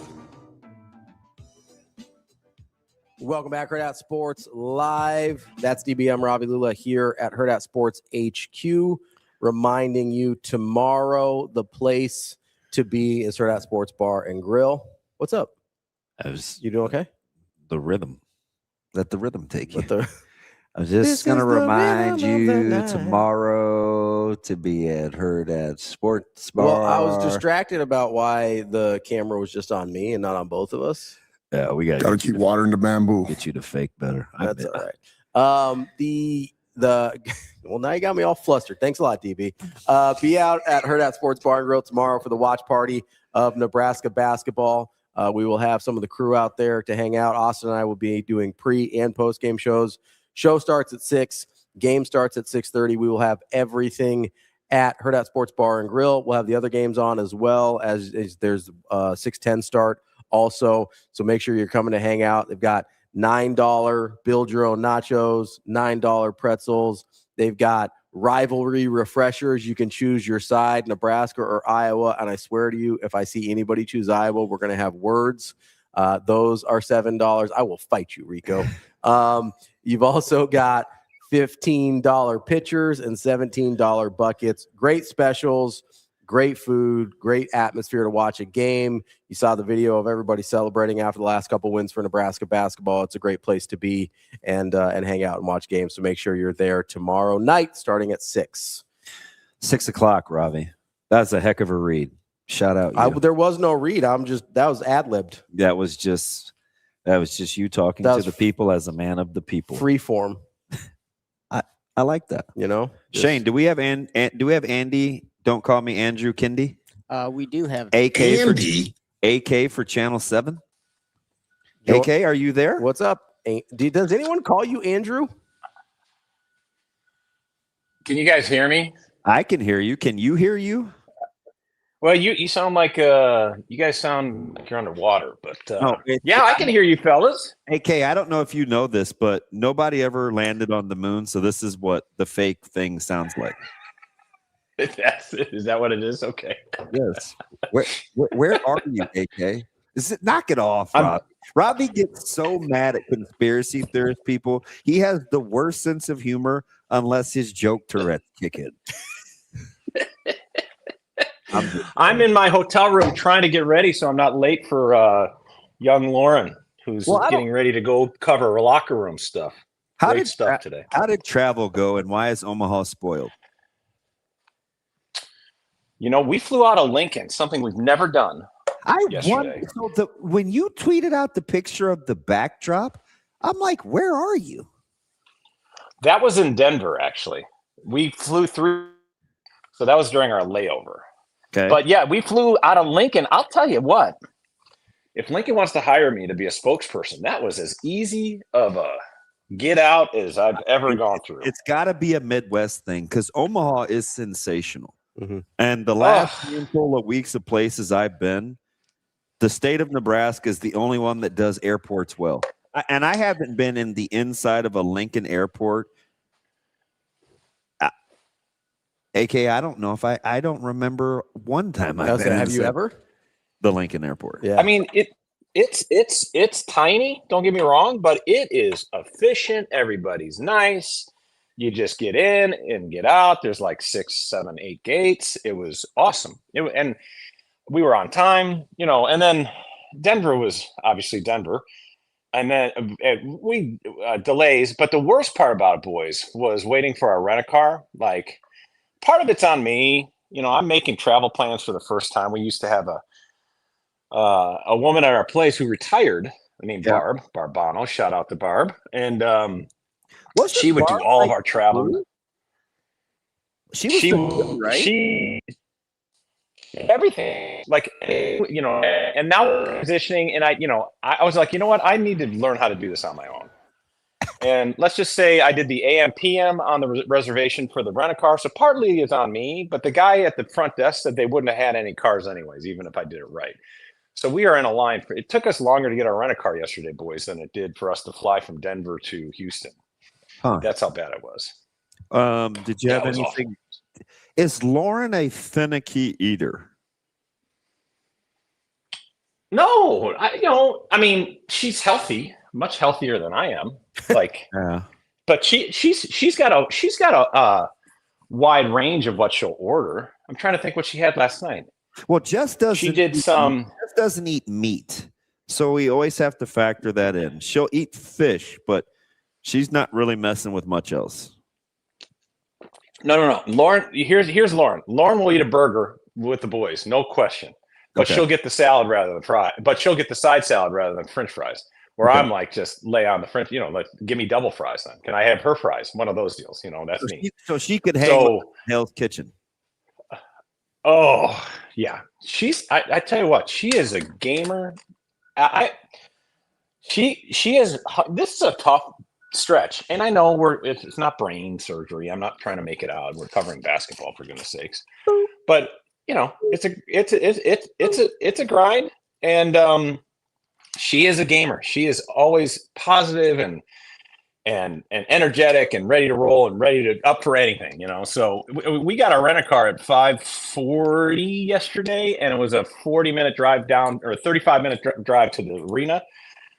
And we had a live shot at 6:20, and we made it by about 6 minutes. And so that was, and she's like, let's just do it. And the plan was let's just make it easy. I'll just do it. And then we get there, and she's like, no, let's do it. Let's have us both on. And so we set up the camera, flipped the camera around, and we were both on. And so it was, she's a really, really talented young lady, and she's going to go really far in this business. How long are you allowing for travel? How far is your hotel from the Toyota Center? Because as you've seen, I'm sure traffic is pretty hellacious in H-Town. Yeah, it's pretty rough. We're about it's not like Oklahoma City where you could almost, you could chip to the arena. Like you walked out your door, it's 30 steps to the front media dive. It was the greatest media hotel location site that I've ever been to. This one's about a half mile. There's a shuttle here, which isn't terrible. It's good. Yeah. But we're going to have to navigate. Tomorrow is opening day for the Astros in the afternoon. Oh, yeah. At like 3:10. Yeah. We are hoping that, obviously we were hoping Nebraska wins to extend our stay. And then, the plan is Friday, get all our stuff done as early as possible to hit that 7:10 start. Astros Angels on Friday night. No, okay. Is it just to take in a baseball game? Because first of all, you're with the little cousins down the street with Anaheim in the cheatingest franchise of Major League Baseball in Houston. Like, what's the draw? Good food? You like orange juice? You want to hit Minute Maid, Cracker Barrel Park? Like, I'm sorry, I don't have any problems with Houston Astros. I don't want you to hear that in my question. I believe it's called Dakin Park now. Dakin? I don't know how to pronounce it. So we were driving in. I didn't even know what it was. I was like, "Is that the football arena, or is that the football stadium, or is that NRG?" And no, this Minute Maid has changed its name. I just want to see. I have never been there, and I'm a big ballpark guy, and it always fascinates me. I don't care who's playing; they could be playing.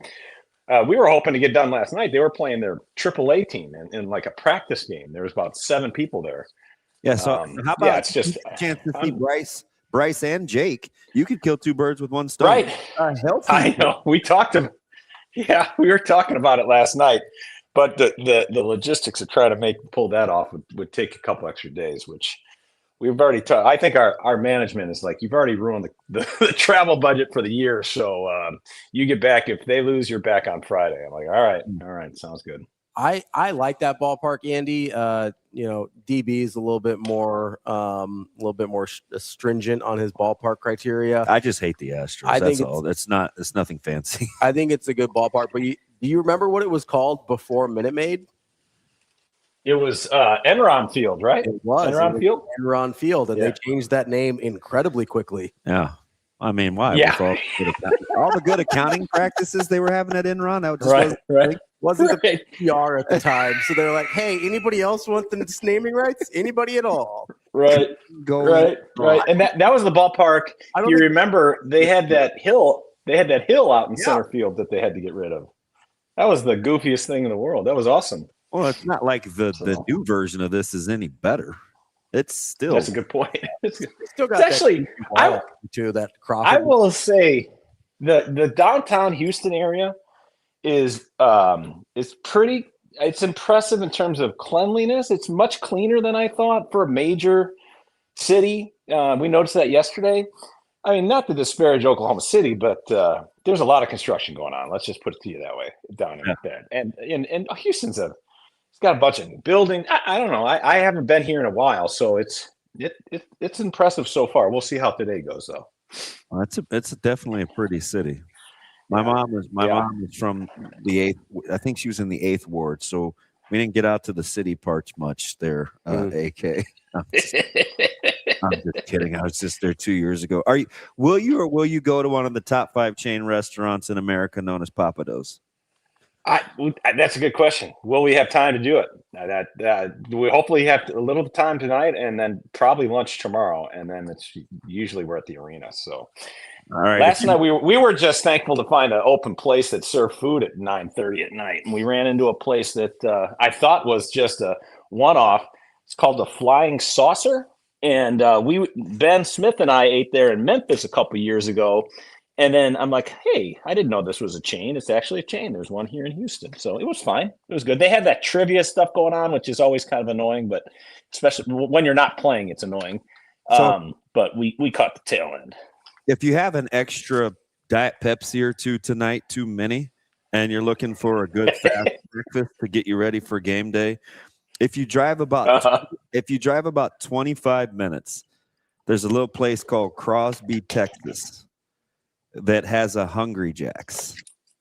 It is the Australian version of Burger King. Okay. And get the multi-meat brekkie. Okay. Okay. All right. I'm writing this down, by the way. And those Diet Pepsis will feel amazing. Just saying. So Uber to Crosby, got it, and then Hungry Jack multi-meat brekkie. I got it. Okay, I'm in. I think they pronounce it with two. Robbie's laughing at me. I remember this like the back of my hand. I'm standing. I'm not even Googling. I'm almost 100% sure I'm right. Oh, and by the way, one of our listeners, BP, he says the Papados in Houston sucks, but the downtown one. He says anytime I struggle at the airport, I go to the Papados in the airport, and it is really good. All right, that's good. That's a pro tip right there. I'm not a chain guy, AK, especially if I'm in a good city. I want to go where, I'm going to ask the locals. Oh yeah. So I'm not like here, skirting pom-pomming for Papados. I just think for a chain in those areas, it's pretty good. I'm 100% with you. That's one of our kind of a rule for us is that no chains. That's why I was a little surprised to see the flying saucer last night. And I was like, you know what, we'll do this because it's one of the only places open. So I feel a lot better. Yeah, I'm a no chain. I'm anti-chain on these things. I feel a lot better if you splitting spaghetti or pizza or pasta with Lauren than I would suits. No judgment from me though. Suits did, by the way, Suits did last week we were out to dinner and Suits did offer to split a meal and I turned him down this time. Oh, don't let DB get in your head. You split whatever you want. Listen, the double pork chop was intimidating or what? You didn't feel good? Yeah. I just felt like, one shared meal on New Year's Eve was a one-off, so that was all good. Listen, I'm just saying sharing meals is great because you can get to try a bunch of different stuff, especially if you're not going to be back to that place. Like he tries to give me his yogurt. That doesn't count. Don't let DB shame you into not sharing meals anymore, AK. Okay. So what's the vibe, Andy? Is there nervous tension? Is it excitement? What do we got? Well, it's interesting. I think it's different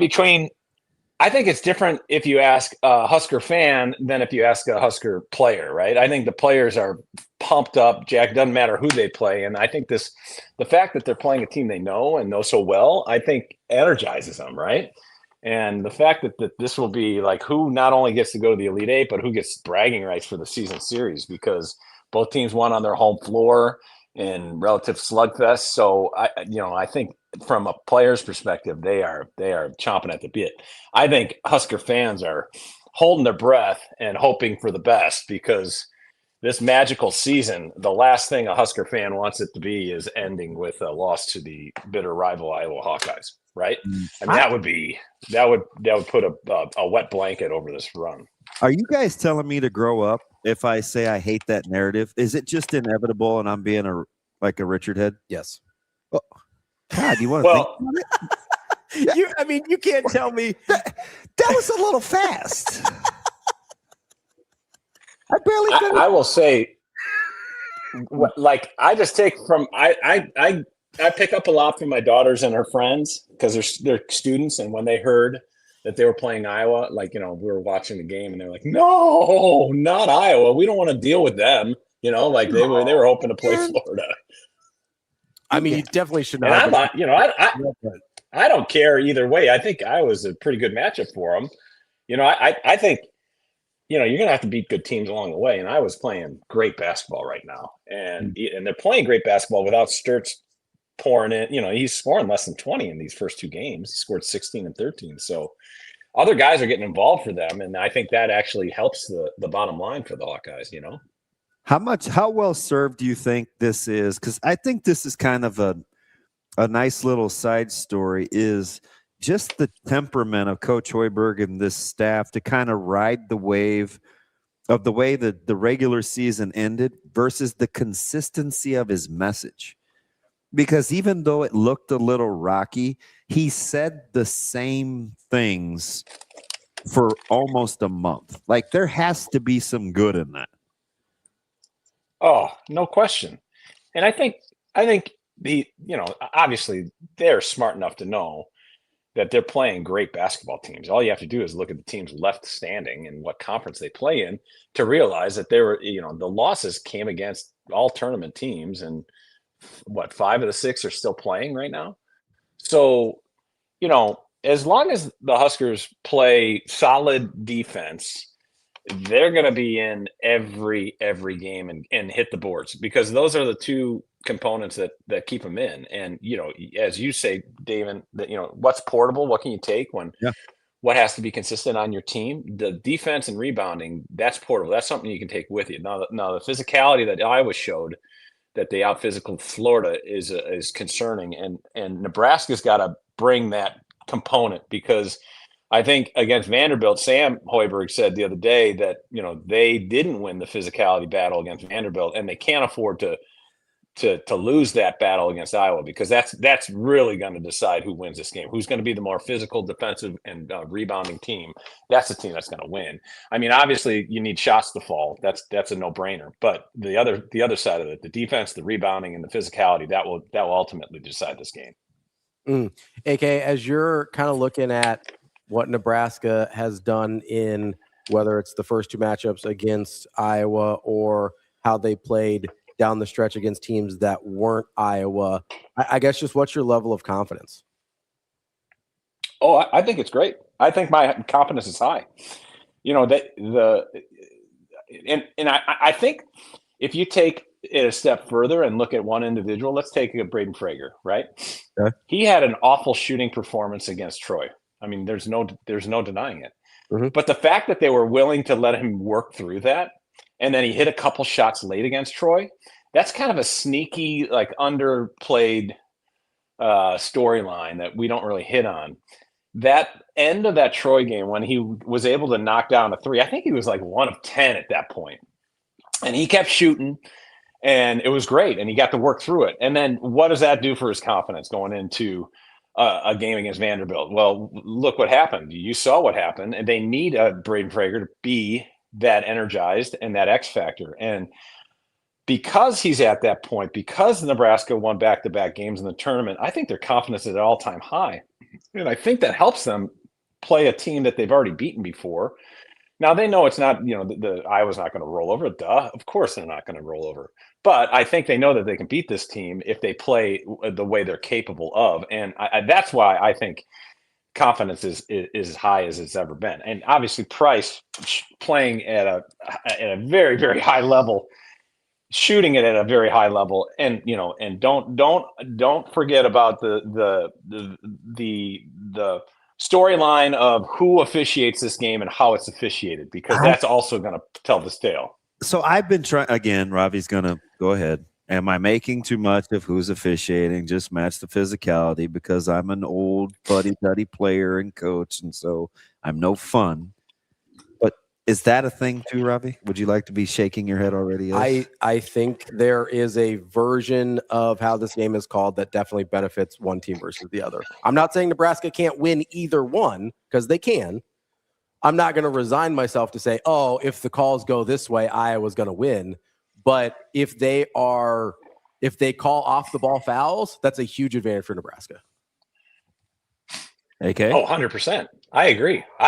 If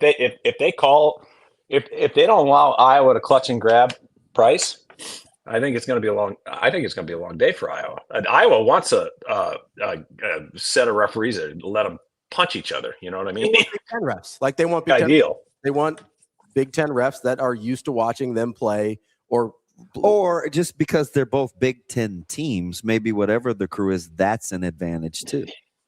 Not an advantage, but that stylistically suits the eye of the officials. Yeah, maybe.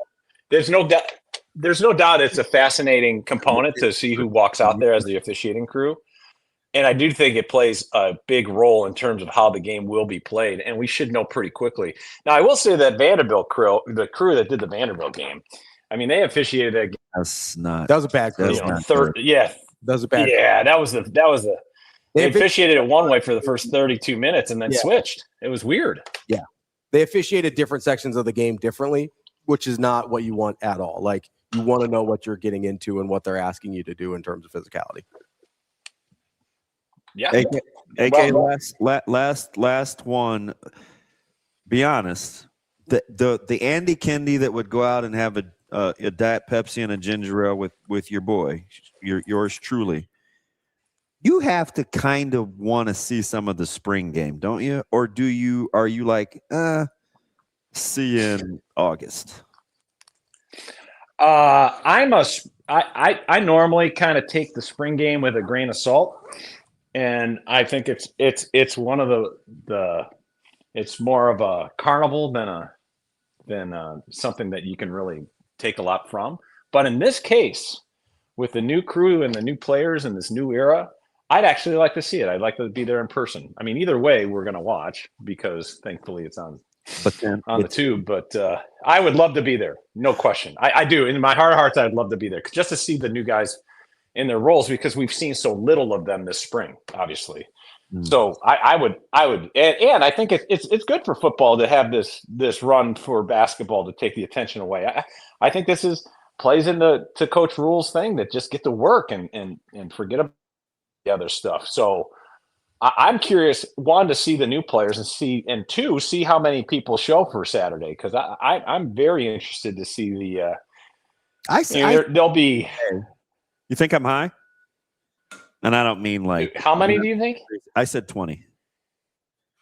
Yeah. I think it's going to be a solid crowd, but it's certainly not going to be the level that it has been in traditional spring games in the last 10 years. But I think people are curious, genuinely curious to see what that quarterback's all about, and I hope they let him run around a little bit. So I'm not going to take any grand notions about spring game narratives over to the fall, but I will say I think you can gain a little bit of insight by just watching these guys practice in public and take take snaps against each other, and that's the thing I want to see because we just haven't had a chance a lot of that, and I want to see the quarterback. I want to see the new pieces on the Gilmers of the world and a couple of the defensive guys and see him run around because we just haven't seen a lot.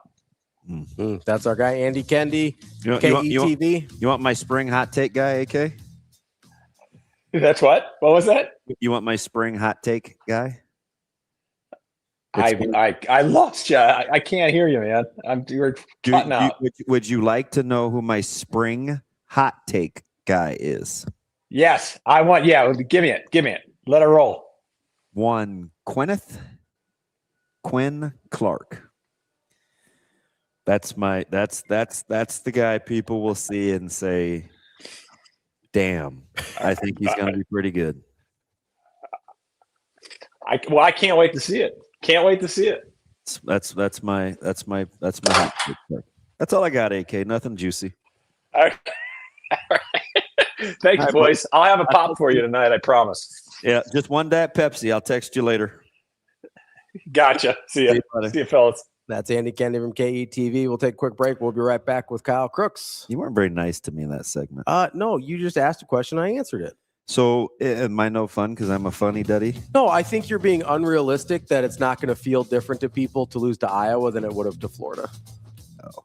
I don't think that's realistic for most fans. I understand your standpoint. You don't think about most things as a fan, but from a fan perspective, it's going to feel way different to lose to Iowa than it would have to Florida or to anybody else. Well, how come you didn't let me finish the question? I did let you finish the question. No, you were already nodding profusely. Well, I don't know. We talk a lot. I had a pretty good idea where it was going. That's fine. That's DB. I'm Ravi Lulla. We'll be back with Kyle Crooks from the Husker Radio Network coming up next here on Hurrdat Sports Live.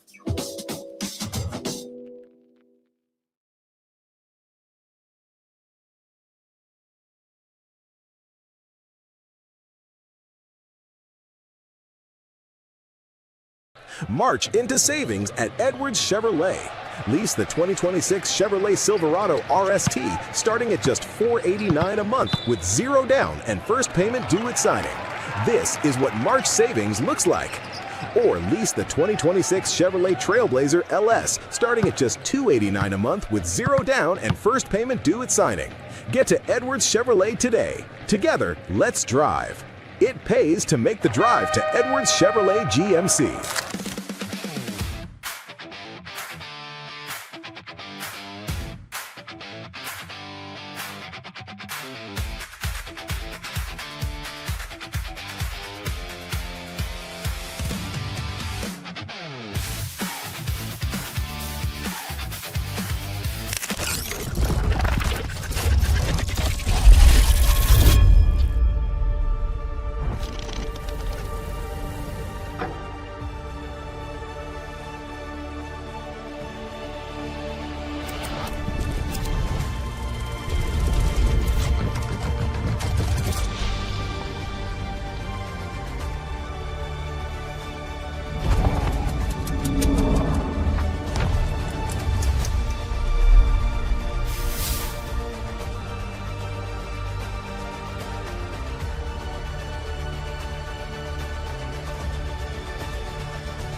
Well, sure. There's a lot you can learn from those games, both of them. And, it's all about making the necessary adjustments and trying to go out there and execute your game plan to the best of your abilities. And, again, this team, they're really hot. They're a hot team, and I was so impressed with their NCAA games, with the way that they went out there and played and executed, and just played really flawless basketball. So we're going to have to be on point. And listen, our first 2 games were highly competitive, emotional games, and it's going to be like that again on Thursday. Yeah, and with Bilodeau playing maybe 7 with with being as important a player as any for UCLA, but yeah, it does. It speaks, I think, to the depth of the league, the talent in the league, the coaching in the league. It was like that all year. It's an absolute grind to get through this schedule, and it's awesome to see 3 of the 4 teams in Houston are going to be Big Ten teams, and it's exciting to see what is ahead here. For the potential for what could be in the Final Four this year.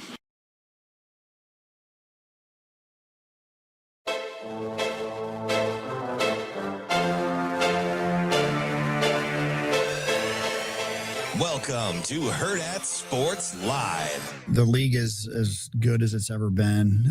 There's good coaches. There's great players. There's teams that are making commitments to baseball, and it's hard to win. I mean, everybody has good players. It doesn't matter in conference, out of conference, mid-major. I mean, everybody has good baseball players. So you have to show up and play well on any given day to win. And it's been incredible to see what some of these teams have done.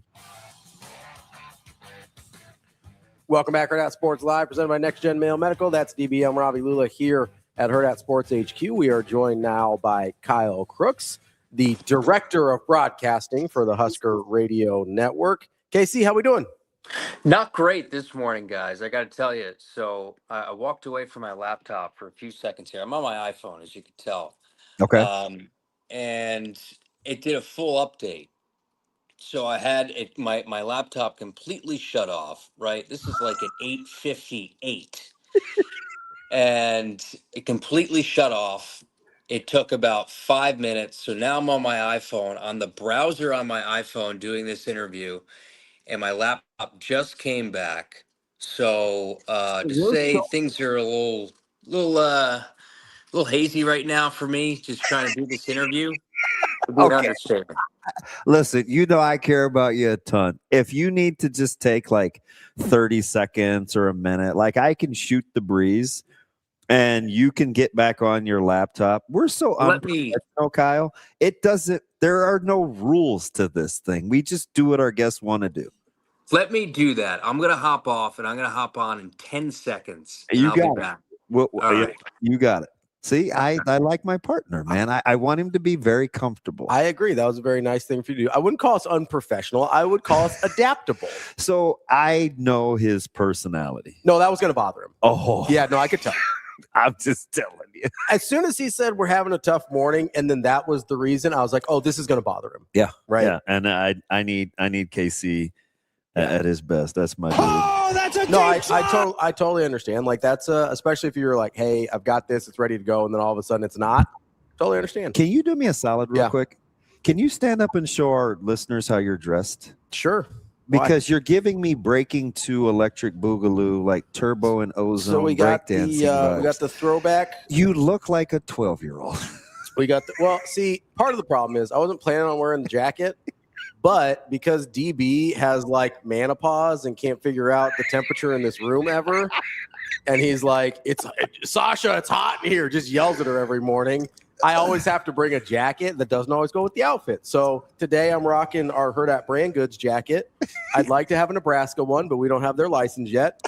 Figure it out, guys. I got a guy that can get you gear. Yeah, he gets anything he wants. So you keep telling me like, "Hey, I got all this gear for you," and I'm like, "All right, you got to go through KC. He's the man." I got a hoodie one time, which was awesome, but you keep talking about other stuff. I'd like some stuff with that corn logo. Anyway, that's KC. The jacket. That's the jacket we're wearing. It looks good. To see my 12-year-old partner. That's all. I just hat backwards. He's a big Ken Griffey guy. I am. I'm a big Griffey guy. It looks. He's got a very retro look to him today. That's what's big nowadays. Retro is the thing. So he looks very retro today. I like it. Hey, speaking of retro, how about USC baseball back being good? that seems retro, right? 4 teams in the Big Ten in the top 25. I could never figure out how they were ever bad. Like that was the hardest thing for me to wrap my mind around. It's like, how are you not awesome? It's been a long time since Rod Dato. I'm just saying. How about the Big Ten in baseball, and obviously Nebraska getting into the top 25? And I've been following it a little bit. I know Ben's been all over it with USC this year and their starting rotation, kind of what they're doing. And it's, I don't know if it's unfortunate or fortunate that the Huskers don't have to play UCLA this year. And I mean, I don't really consider them, I guess, a Big Ten team, but they are a Big Ten team. I guess, historically they're not a Big Ten team, but UCLA this year is, they are what they are. And I want to say this. I think that I don't know if you followed on Twitter, but Ben sort of had this rant about how, the SEC has this. I want to say that he might be a direct reason why Nebraska got ranked by D1 baseball. Like, I truly believe that. Listen, when he goes in, he goes all the way in, and he doesn't like being wrong. So he's going to give, he's way facts over feelings. Right. He's like, F your feelings. Like, but he was going at it with the D1 baseball guys. And I know. Tell me that didn't have a reason to, when it came time to rank Nebraska, that they said, let's take another look at Nebraska. So this guy's not on our back all the time. Yeah, so Aaron Fitt is like my boy. Like, he's like Mr. D1. You guys actually have a lot of similarities. In your personalities. Fitty's very no nonsense. He's super professional. And he's like, you guys in Nebraska, man, when it comes to like rocking with your team, it's next level. And I think the Nebraska thing and the RPI and the non-con scheduling it definitely got their attention. And DB, how about last night? I know you're all over it, but to see everyone who always asked me about this team, I wasn't here last year, right? So I didn't see the offensive struggles to start the year. I've been around teams where it's like that, but to see how they consistently respond. And my thing is situational swings, right? 2 strikes, 2 outs. Like, there's a DNA to this team. I mean, you're a big Drew Grigo guy. Ben's a big Drew Grigo guy. I mean, you watch a game like last night, and Rhett Stokes is getting his opportunity to play. How about him getting it going, KC? It is. I mean, the amount of guys that they have that can be a part of that starting 9, and now Butenbach's getting going a little bit more. You feel great for a guy like that. You don't feel bad when you have to play Devin Nunez in the corner outfield, right? And then they didn't, I don't think, believe that Mac Moyer could be what he is, right? He was not the opening day starting center fielder. Yeah. And to see what he's done, I mean, he's one of the best leadoff hitters in the conference, right? And to see his consistency, how good he is defensively in center field. I think Dylan Carey's playing with an anger to him this year. Like, there's so many elements to this team, guys. And then their weekend rotation, I think, is pretty darn good. I think the one question mark you look at, and I guess going off on a tangent here for Nebraska baseball, but is their bullpen. Like, you're going to have good and bad days, but that's college baseball, right? You got a lot of young guys, a lot of young minds that have to go through it a little bit mentally. And then there's guys that have been thrown into some really tough situations that have found ways to get out of it. I mean, Jay Sean Unger, I don't know if they had what they had mentally, and a guy like that can step into that and do what he's done, and to have perhaps him maybe step into that closer role a little bit more consistently. I just think there's still some roles that have to be defined in the bullpen. But in terms of weekend rotation, consistency from the offense, I mean, you haven't even had Will Jeske, right? Like, that's one of the big guys that is going to be one of your power threats that hopefully you can get him back over the next couple of weeks. He's missed like the last 2 weeks. I mean, he's missed like the last 14 games. It's just one of those nagging things, guys, like a lower half hamstring. And, I think he's been overcompensating on the other leg. So it's just been one of those injuries that's nagging, and it's going to take him. He's been taking BP, and he's been mashing the ball. It's just more about being able to run the bases, right? So for him, I think he's probably pretty close to getting back in the lineup. But now it's one of those things of, man, who you taking out? Who you taking out of this lineup? Which is a good problem to have if you're Will Bolt. But I know he's fired up about what he has. And then I didn't even mention too, like Cooper Katsky. That's a bona fide weekend guy that you have in midweek games or pivotal bullpen innings on a Sunday if you want to win a series. You know, not many teams have a luxury of a Cooper Katsky. Yeah, listen, when Yasa has your highest ERA, just a smidge under 4 of your 4 starters, you're pitching it pretty well. Yeah, and Yasa had his best start, DB, past weekend. Like that guy's stuff is the real deal. It's all about command, and you could tell a lot about a Carson Yasa start in the first inning, right? If he mows guys down or he's nibbling and he's off the plate or his breaking stuff is just not working. Like if that cutter slider combo for him is on point, then look out. I mean, he's obviously 97 high nines fastball, but his secondary stuff is lethal. Yeah, with Blockowitz and Horn they're still in single digits in walks too. Yeah, the guys that have thrown 25 plus innings. So Horn's not. What's that? Horn's not. It's Blockowitz and Katsky. I'm sorry. Katsky, Yeah. yeah. Blockowitz and Katsky with single digits in walks because I think Yasa and Horn are 15 and 16 respectively. Yeah. So I mean, they're finding the zone after that. What you guys had to experience in Auburn, which has probably been the biggest turnaround. Would you say? Yeah, length and starting pitcher. I mean, you didn't have that in that 3-game set of Auburn. I mean, we still see I still see flashbacks of that Saturday Sunday game of how that sort of went. But that's been a huge difference, right? Is you're not taxing your bullpen as much as you did in that series and at portions early in the year. So you're getting length out of those guys. And with that, you're allowed to create some roles in the bullpen, get guys who you want to pitch in the 6th, 7th, 8th, or 9th inning, and you're not having to bring guys in the 2nd and 3rd inning. That's massive. I just think they're top 3, 4 pitchers they have that could be a part of a starting rotation. They're pretty darn good. And when you have a good weekend rotation, it gives you a chance to win every single series that you play. And you look at it on the softball side too. I mean, you got 2 really, really darn good starting pitchers that every single day are going to give you a chance to win a game. So you can't say enough about the 3-4 guys that they have at the top of that pitching staff. Okay, I want to talk about the spring game in just a second here, but I want to stick on Horn and Jassa here for just a sec, because I'm a big base runners guy with pitchers. I feel like, are you concerned at all that they let a few too many guys on base? Obviously, especially walks. Carson can get out of it because of the strikeout stuff. I mean, his strikeouts per innings is crazy, but like I get a little uncomfortable, especially if like those are the guys I'm counting on, and we don't necessarily super trust the bullpen yet for the number of base runners that they allow.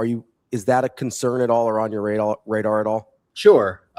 Free passes drive you nuts. And that's what lends to crooked numbers. But I'll say this, I'm not as concerned if I didn't see how good this offense is, right? That you could fall behind 4-0 and you expect that you're still very much in a game on a weekend. So that is something you can't have from a Friday, Saturday guy, is putting, the leadoff man on 1st and 2nd, nobody out. Like you can't have that. But also I look at where this offense is right now and the way they're able to respond and put up 3-4 runs in an inning.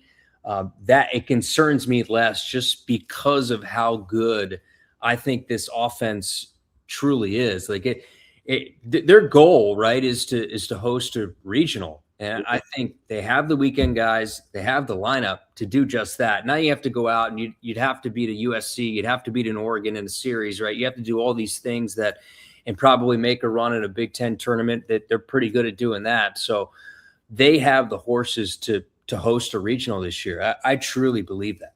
Hey, we just have to make sure, because I'm thinking, Indiana's 2 p.m., Nebraska hopefully will be later on that night with hoops.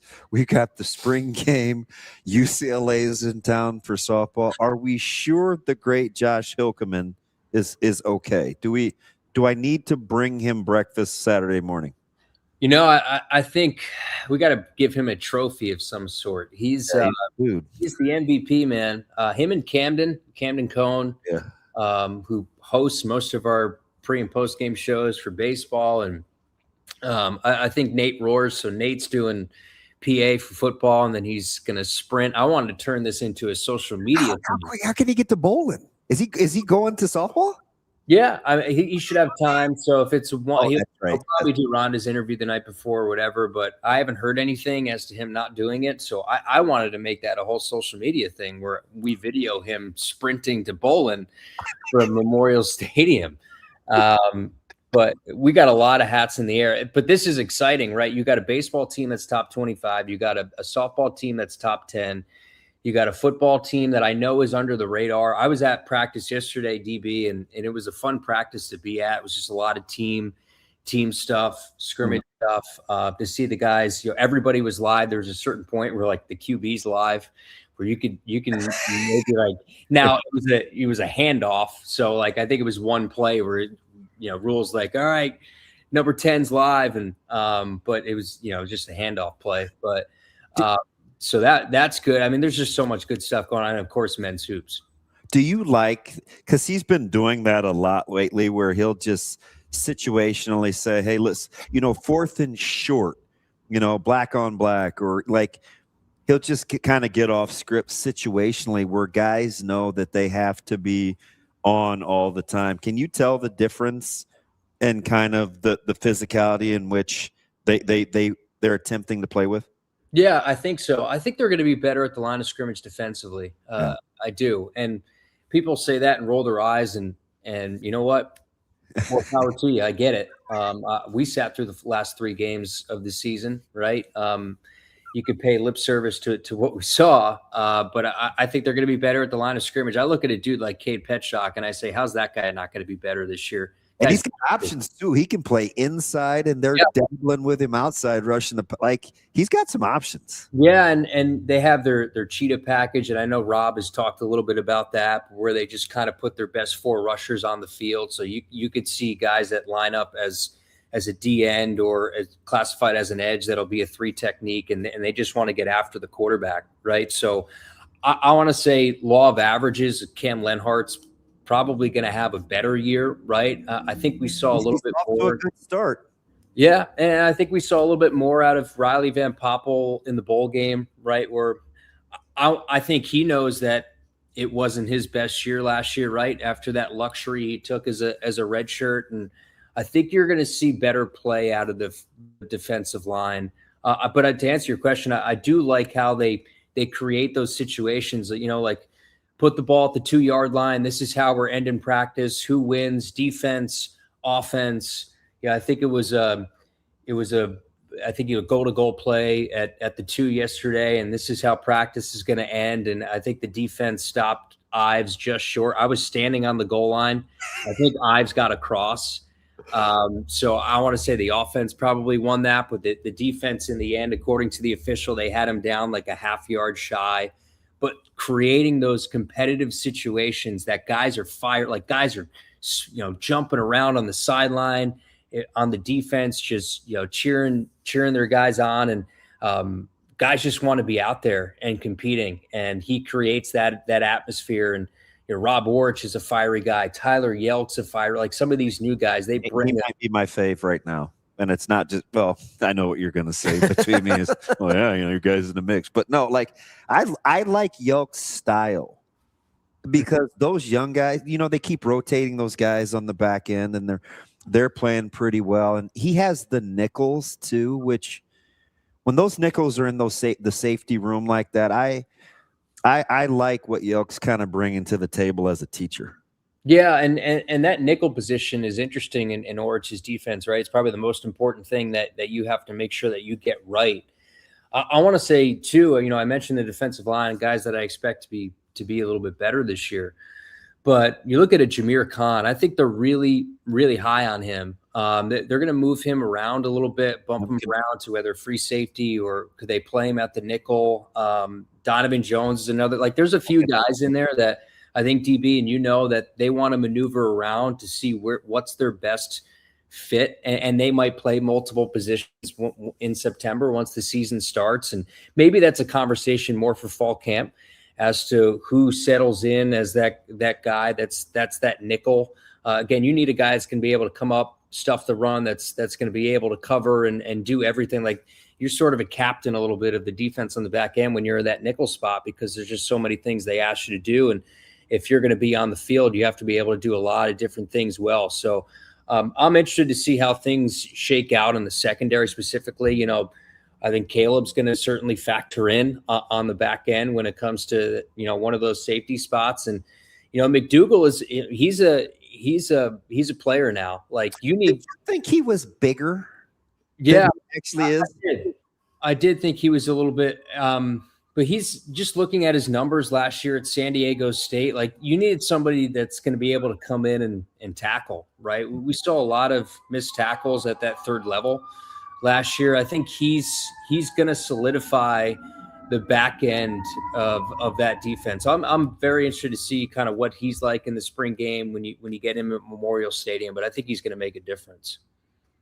Kyle, as you're kind of getting ready for the broadcast here, obviously you're a very prepared guy. They haven't given you a ton of information on Ravi on how this is gonna go. No. Like, what are we? Do you expect them to tell you anything between now and Saturday, or is it just like show up at 8:30 and hope for the best? Poor Haven Fields, poor Keith, man. If I haven't talked their ear off this week about, hey, if you get a roster, we having a draft. We're going to have teams. Can I get a depth chart? So what I've done, Ravi, is I've prepared for every player on the roster, and I put them in tabs. So when the time comes that I get some sort of roster, I know the depth chart well enough that I'll just copy and paste it together. So Friday night, I might have to copy and paste the spotting chart together. I have an idea of, I just want teams. Teams. And I would assume it's probably going to be a running clock, 4 quarters. Second half will get a little wonky. We'll probably do a lot of interviews and things. So yes, being the OCD guy, spring game is anti-OCD for preparation. So what are you going to do? I just want to make sure our listeners understand what you just said. So we don't know who's playing on which teams. The tabs, though. So you have all possible combinations ready to go with the names inserted with whatever happens via the teams. Yeah, so I have my, obviously, quarterback tab. I have every running back, every linebacker.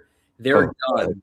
So what I do is every offensive lineman, defensive lineman. So whenever I know what the teams are, I'll create my own depth chart and just say, okay, this is the red team, this is the white team. Let's copy and paste and get it going. But everybody's prepared for offense. I went through and I listened back to all the spring press conferences from this year. So I wanted to make sure I didn't miss anything that was ultra important from some of those. I remember listening to them when they happened, but going back and making sure I didn't miss anything important. So it's crazy because it spawns out of nowhere, Ravi. Like, you're in this basketball mode, you're in baseball, and then all of a sudden, like, oh, this is kind of a game week. Now it's not a normal game. It's not the same intensity. It's not as high stakes as a broadcast in September or October, but like, you still want to be prepared as you ever, and you got new pieces that you need to prepare for. Well, especially this year, right? Because it's early, and so and basketball's late, and football's early, and so it almost feels like we have largely forgotten that. Like, it feels like it kind of snuck up on us a little bit, even more than normal. Yeah, I think everybody wants to. I don't know. It's weird. I feel like certain people want to pit men's basketball against football. Like, I don't get that. Just be good at everything. I just want to be good at everything. Is that okay? Casey, because you're great to talk. Can you elaborate on that, please? Because, like, you have a fresh, untainted. You're like a dry erase board, man. Clean. That's what you want to call me, sure. Is that not kind of a weird feel? Like, it's okay to be fans of both. I get it as fans from a certain perspective, because it's just like, so I could be a glass half empty guy in certain things that I do, right? And I think they're coming from it from that vantage point. You know, they're frustrated. I get it. And I think the last time I was on, let's take a 30,000 foot view. You've had winning records the last 2 years. So you've gone to back-to-back bowl games, which hasn't happened in a while. You're not winning 3 games a year anymore. So that's a step up. But I get it. People want to win 10 games. They want to be in the college football playoff conversation. The reality is you were in that conversation up until really the USC game. So there's that. But I get it from a fan perspective because men's basketball is this new shiny thing. And I think it's awesome. And, Fred, what's interesting about his program, right, is it necessarily hasn't happened overnight. You said now 3 consecutive 20-plus win seasons. So they've had a little bit of success leading up to this. But from a fan's perspective, it's almost like they think football is trying to take the shine away from men's basketball on Saturday, which clearly isn't what's happening here. Like, this date was set well before we thought, men's basketball was good at that point, but well before we thought they'd possibly be 1 win away from Elite 8. Matt Rule is not trying to take the shine away from men's basketball. I don't know if that's what people think. Like, Matt wants some of the attention back for himself, which could not be more further from the truth. Like, he was at the games at OKC. I think he wants to move around practice on Thursday so he could make sure that he could watch the game. Yeah. Mm-hmm. He's all in on it. It's just, this is their schedule. This is how they wanted to do spring this year. And it just so happened the spring game is this day. Like, if the attendance struggles or whatever, for Matt, kind of is what it is. If he can give all the attention to men's basketball this year, I think he's cool with that. Casey, let me get you here out on this one. Is there anything that I can bring for you Saturday morning to get us? We don't have there's no fun police, right? If the Huskers win, we won't have Jess. Ben's going to be getting ready for baseball. He doesn't usually do spring ball anyway. Like, I feel like there's a lot of pressure on me. Is there anything I can do to warm you up, or is this just going to be Cassidy telling jokes to lighten the mood? Yeah, I think you just got to smack me across the face. No. Wake up, I don't have Jess's wit either. She's like positive Polly. So, come on, you get I was miserable last year. I was you. I was. Oh, thanks. The format. No, I know what you're saying. We have to do. It was crazy, and she's just like, she's just like, go with it. Like, just let him hang, and we'll be fine. And I was like, okay. And at one point, she even said, look, this is not going to be great radio. Just lighten up. And I was like, oh, I feel like I just got my wrist slapped. I better lighten up. Right. So we kind of need that shot in the arm. So maybe is it a black coffee? Is it extra cream? Is it sugar? Like, what are we doing? I ran down to the press spot or the suites last time and got you a coffee. Like, can I do that again? Or Jay Noddle, is he at the? He's not going to the spring game, right? He's flying that jet out to Houston, I assume. I haven't asked him yet. He's kind of been there, done that with Houston, so I don't know. He knows what that thing is logistically, but we'll see. I'll check with him. Okay. Would that be the go-to? That would probably be the go-to. Get my guy Jay Noddle to have me a coffee from his suite, one of our great sponsors, and we'll have a pregame hit we'll have to do for Social DB at around 8:15 in the morning. It's the first time, Robbie, on a game day that I'll actually go on the field. Like I have never been on the field on a game day because I'm always from studio, walk to the booth, and then I'm in the booth until the game's over. So if Jess is not there, DB will do that pregame social media hit, and I'll probably be grumpy and at that point in time. So you'll have to be the light that shines on Saturday, at least early. You'll be herding cats. I mean, me and Cass, are you serious? Yeah. We're in trouble. We're in trouble. Good luck, Kyle. I need it, Ravi. All right, buddy. Talk soon. Good to see you. All right. Good to see you guys anytime. Thanks, KC. That's Kyle Crooks, your director of broadcasting for the Husker Radio Network. He's got a busy day Saturday, as does everyone with the network. Let's take a quick break here. We'll get back to I want to get to your Sweet 16 coaches rankings. Yeah. Because we're starting tomorrow, so we got to get to it today or tomorrow. And so I think we got to get it. We got to get it in. Let's get to it today. That's DB. I'm Ravi Lulla. It's Hurrdat Sports Live. We'll be right back.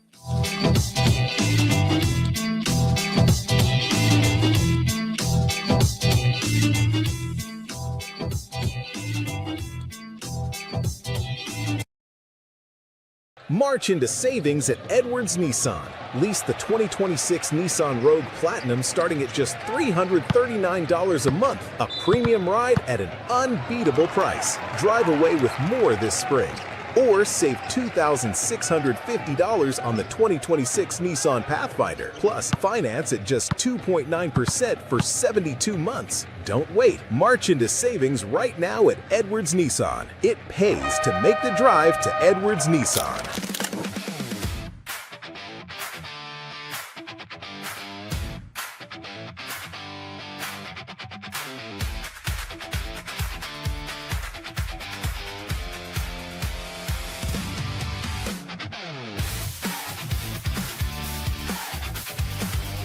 Yeah, Florida has been the best team rebounding-wise in the country the whole year, and Iowa did a great job of being physical, and I think they kept the game rebounding-wise pretty close, might have even won it. I don't know the exact numbers, but yeah, they played super physical, and they did a great job and got it done. There's a big emphasis in the first two games that we played against them. They're playing really well right now, and they showed that in the Florida game that they're a super physical team, and we knew that from the last two times we played them. So yeah, it's going to be a big emphasis this week leading into this game. Well, both teams, we make adjustments every time we play each other. So from the first game to the second game, both teams made adjustments, and it's just the same thing. Like, they attacked us on some things that they saw on film, and we attacked them on some things that we saw on film. So it's just going to be more of that, and both coaching staffs are going to do a great job of prepping. And yeah, we know each other so well, so it's just going to be who's better executing.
You're listening to Hurrdat Sports Live.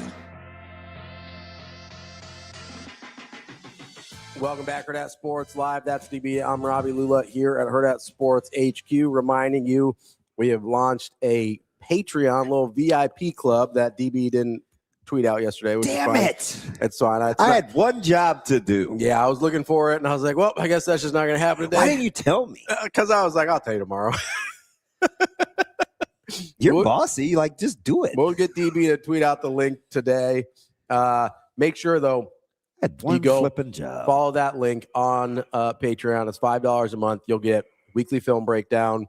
You will get exclusive access to our Discord channel, which we've already got a bunch of people in talking about all sorts of stuff.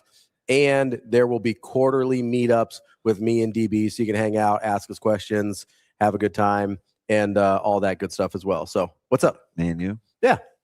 And I think we're going to make Rico and Austin show up too. Good. We need some levity. Well, that's what Shane's going to be there for. Oh, no.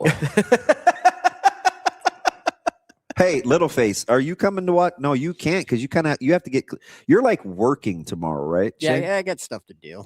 Yeah. It'd be a short visit if I was there. Yeah, I got that right. Evan says, I can already tell I'm going to hate these coach rankings. Oh, our man Evian? Yeah. Is he back streaming with us? It was funny yesterday. Did you see his question? He said, "Will Nebraska fans help out Illinois?" Oh, no, that was yeah, that was, and he was upset with you. I was like, "No, they won't." I don't think, why was he mad at me? Because of your answer. They won't. I don't think they'll help him out. I do think they should be rooting for Illinois. I don't think.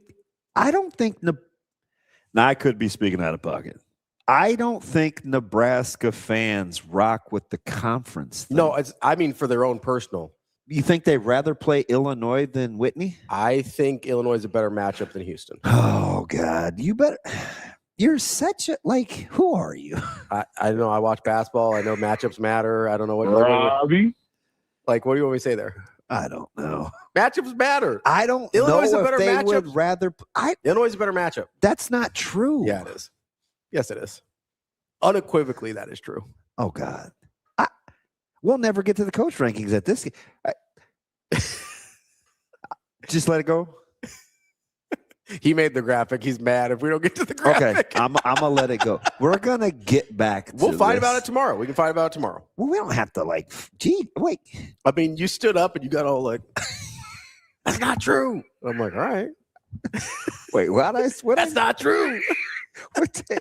You were doing the hands. Oh God. Been around Tiger too long. What did he call him? My hand. What did he say? Oh, I don't remember. He had a term for him. I don't know what they are. They're like jazz hands. Rico's doing hands over there. He's like, why can't we get to the graphic? Put the graphic Oh, up. Lee's gonna come rock with us. Oh, that'll be good. You know what else? So I don't think I've met Lee, have I? No, but he has lots of things that he does. He can be good with stats. He's good with data. He's just kind of silly on here. Yeah. But you're not scratching the surface. Oh, were we calling them the Kobe hands, the clear out hands? Is that what we were doing? Oh yeah, that's what it was. I told you he hammered me on Twitter. He cropped them in like fours. Yeah. And so then that's why I've been doing this lately. Rico, quit pouting. Sorry. Well, geez, man. He's a little baby. Look at him. Well, you guys are both kind of quick tempered. Kobe. All right, we'll get. All right, so we'll get to the graphics. Who put the? It was was it SB Nation college basketball account? Yes. Put out these college basketball coaching rankings based on who's in the round of 16 here. Rico, can we get those up on the screen, please, sir? There we go. You've been waiting. All right. Oh, look at that. That's a nice little graphic. Good job, Rico. So these that is pretty good. And they got this in the corner there. That's nice. So these are the rankings, and I've got questions. You're the man. I've got questions here because I think there's your criteria, which they did not give because it was just a social media post. I think the criteria matters a lot in how the rankings end up. Because if you're going by career resume, that's way different than who would I want for one season. That's different than who would I want if I'm hiring a coach right now. That's different than who do I want if I need to win 6 games in the tournament, right? So that all being said. Look at Evan. Holy crap, that's awful. I'm glad he specified that it wasn't the graphic. I was about to fight Evan. Yeah, so why I sent this to you? Yeah, because Underwood is second to last. No. Oh, okay. McCollum is last, and you honk for Ben McCollum. There's a chance Ben McCollum is the best coach on this list. Like, I couldn't believe it. No, he can't be last. Like, that's idiotic. He cannot be last. There's a chance he is the best coach on this list. Now, I need somebody, any of you guys that are smarter than me. Is Purdue the only team that has been a top 4 seed for 9 consecutive years? A 4 seed or better? You mean currently? Yes. I believe so. So I think that's the stat. I think that's right. That sounds right. I know other teams have done that, but currently I believe that's correct. So I just wanted you to know that. No, I think Painter's a good coach. Before you hammer, because in my former life, I worked with a guy that would have crushed him at 8. So Painter's a good coach, but that's why I brought up, like, if I'm looking for a guy to win 6 games in the tournament, he's probably not that high. Like, he made it to the final that one time, but otherwise, famously, you've well documented. He bounces early, like them falling short. They bounce early, right? Like that's a hard. So I thought that one would get your attention. Yeah. So McCollum being at 16, that's why I brought up the resume versus ability. Because resume, he's got 2 years at D1. I understand how he's last, right? If you're talking about career resume, I understand how he's last only in that scenario. If you are talking about literally any other scenario or criteria, Ben McCollum cannot be last. He is, if you're just talking about pure coaching ability, he might be the best coach on this list. Do you have any problems 1 through 3? 1 through 3. I can't argue with Hurley. I'm super high on Sampson, and I think my problems start at 4. Okay. I think my problems start. I could quibble about the order of 1 through 3, but I'll let you process through it. How do you feel, real quick? How do you feel about number 6? Immediate reaction was overrated. He gets a lot of burn. Like, people want him, and some people like link him to Carolina. I would immediately say no. I don't. Absolutely. I would not want him if I'm Carolina. I don't at all. I think his team's underachieved for the talent. He's good at talent accumulator. I think he's a poor man's John Calipari. I think he accumulates talent really well. I don't know. And he's amazingly ranked ahead of Calipari. Yeah, I think Calipari. And listen, that's probably in the neighborhood of where Calipari should be on this list. Yeah. That's in the neighborhood. Like, I would put, in terms of pure coaching, I'd put Otzelberger ahead of him. I would put McCollum ahead of him. And are we getting the whole staff or just the guy? Let's not overthink it. Okay. I would probably put Hoiberg ahead of him as well as a coach. So are you surprised that Coach Hoiberg is ahead of Coach Otzelberger? A little, yeah. I think Otzelberger is. That's pretty that's pretty good company to be ahead of TJ. Otzelberger is very well regarded. I think Sean Miller is appropriate where he's at. I think Brad Underwood's appropriate where he's at. I think Rick Barnes is overrated. I think Tommy Lloyd's probably low. We do the opposite of Tommy Lloyd that we do with Nate Oates. Like, I don't know why we don't like Tommy Lloyd more than Nate Oates. So, as a UNC fan, you've got an open job. Yeah, you're taking Tommy Lloyd over Nate Oates, right? But I am also the guy, and I know I picked Arizona to win it, that I do have to see him against light competition because that has gotten away from him. From Tommy Lloyd? Yes. Okay. I'm going to go through the list 1 through 16 just in case for our podcast listeners that aren't. That don't have the visual. Dan Hurley, Calvin Sampson, Rick Pitino. That's 1 through 3. Yes. What's number 2's name? Kelvin Sampson. Don't listen. You really want to get into an E versus I? Like, you want to get into a vowel conversation here? Would you like to write with my pen? With your what? My pen. What do you use to poke a balloon? A pen. So still the writing utensil. Okay. I got 2 words for you. Hurley, Sampson, Pitino. That's 1 through 3. Izzo, Dusty May, Nate Oates, John Calipari, Matt Painter. That gets us through 8. Tommy Lloyd, John Shire, Rick Barnes, Fred Hoiberg. That's through 12. The last 4 are Otzelberger, Sean Miller, Brad Underwood, Ben McCollum. So my issues start at 4. Okay. I'm going to tell you the 3 biggest. When I saw this, okay, and I was like, oh, because I didn't send it to the group. I think I only sent it to you. First, yeah, I think so. Okay. So there's 3 people that I thought you'd have the biggest umbrage with. Mm-hmm. First of all, before you go, who are they?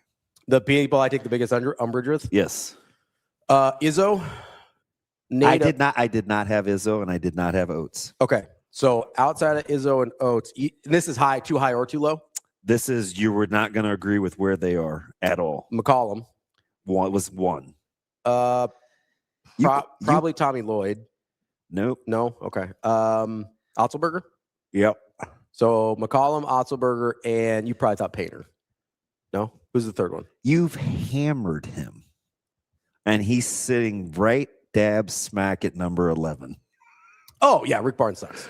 I was like, this dude hates Rick Barnes. I just think he's super average. But when I saw this, I was like, oh God, he's not even going to get past the first column. No, Izzo is the one like that is that. What are we still doing with Tom Izzo thing? Ravi? Like the national championship was 26 years ago. Yeah, exactly. And but he has those appearances though. He's got the Final Fours started drying up a while ago. Like he's not running. This is not a great roster. It's not. Listen, I'm not saying he's a bad coach. I'm saying we overvalue his prowess.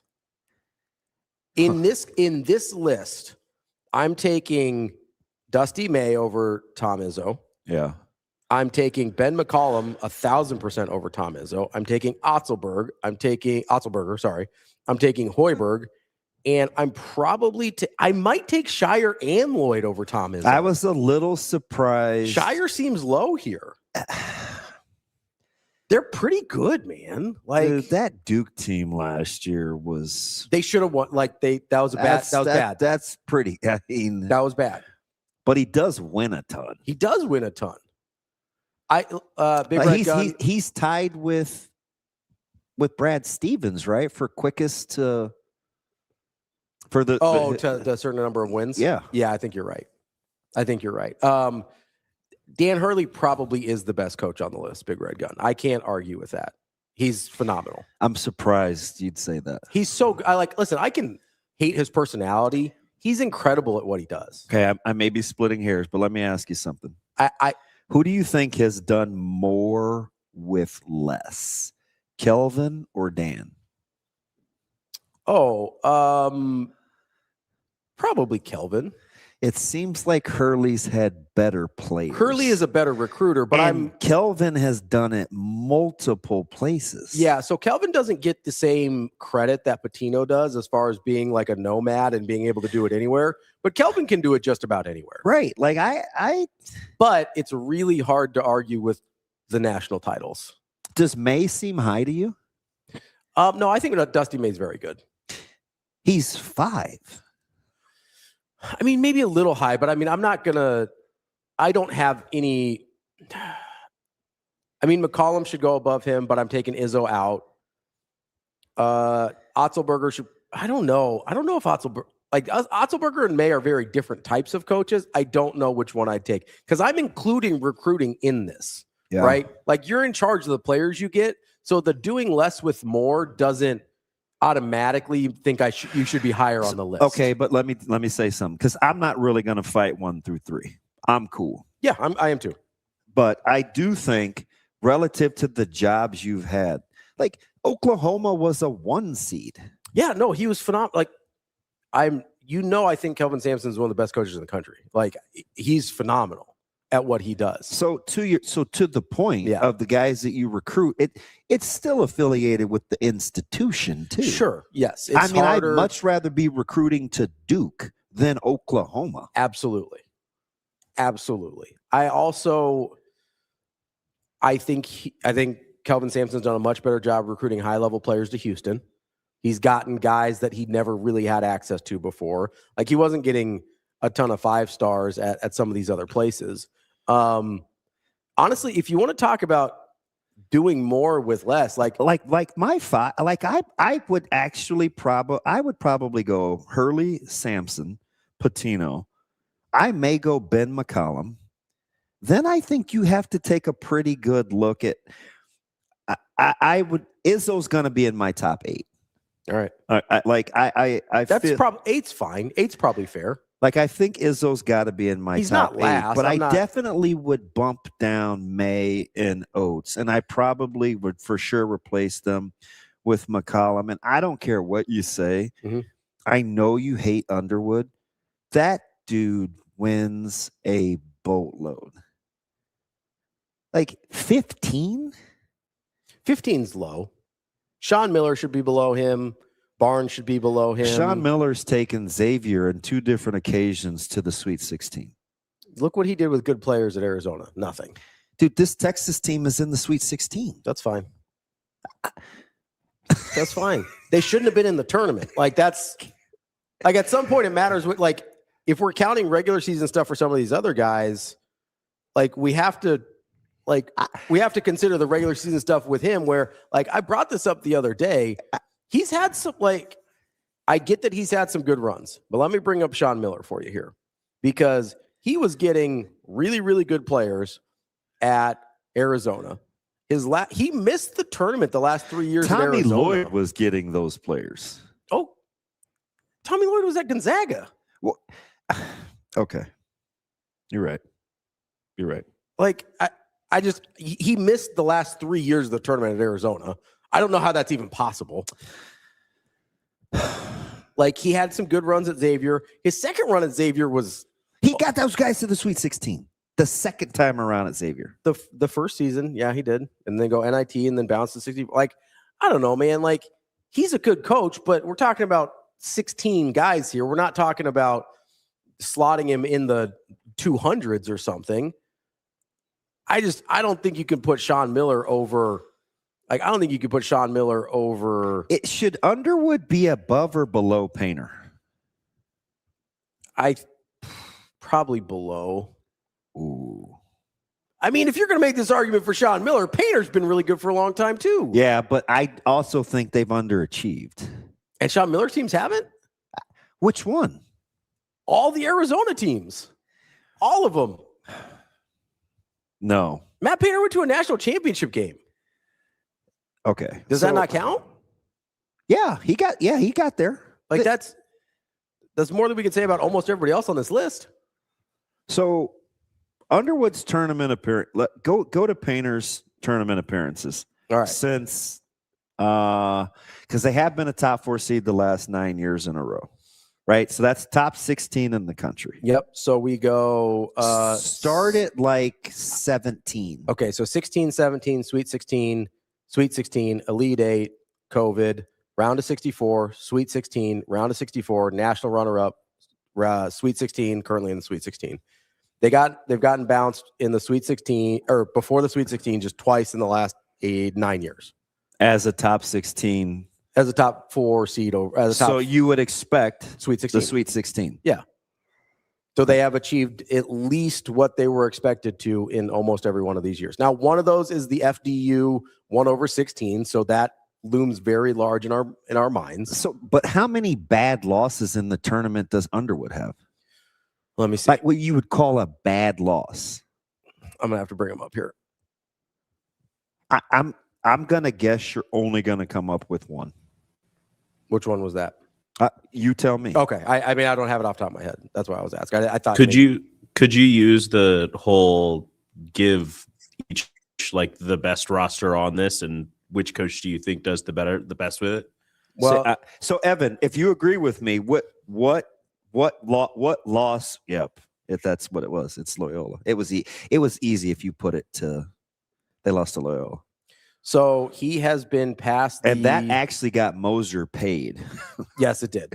So shout out to our Creighton alums. I mean, he's been past the round of 32 twice now.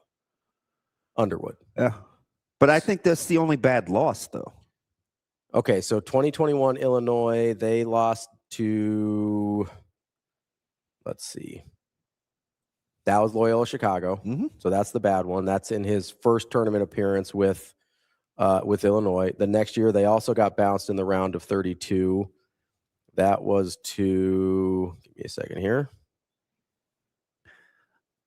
I get it, Daniel. You're a huge criteria guy, and so it's hard, right? So I guess for this discussion, we're not even going to talk about program builders. I'm like, if I had to win 4 games in a row or 5 games in a row. So that's why I brought up the criteria matter a lot in this, because it does completely change the rankings. Does it? Well, yeah. I mean, if it's career resume, then McCollum being last. What if we simplified it and said they all had the same guys? So I don't even think you want to do that, do you? Because you're very big on certain coaches coach certain types of guys better. Yeah, but I can eliminate variables. I mean, if everybody has the same guys, that is a variable to eliminate. I think that makes it.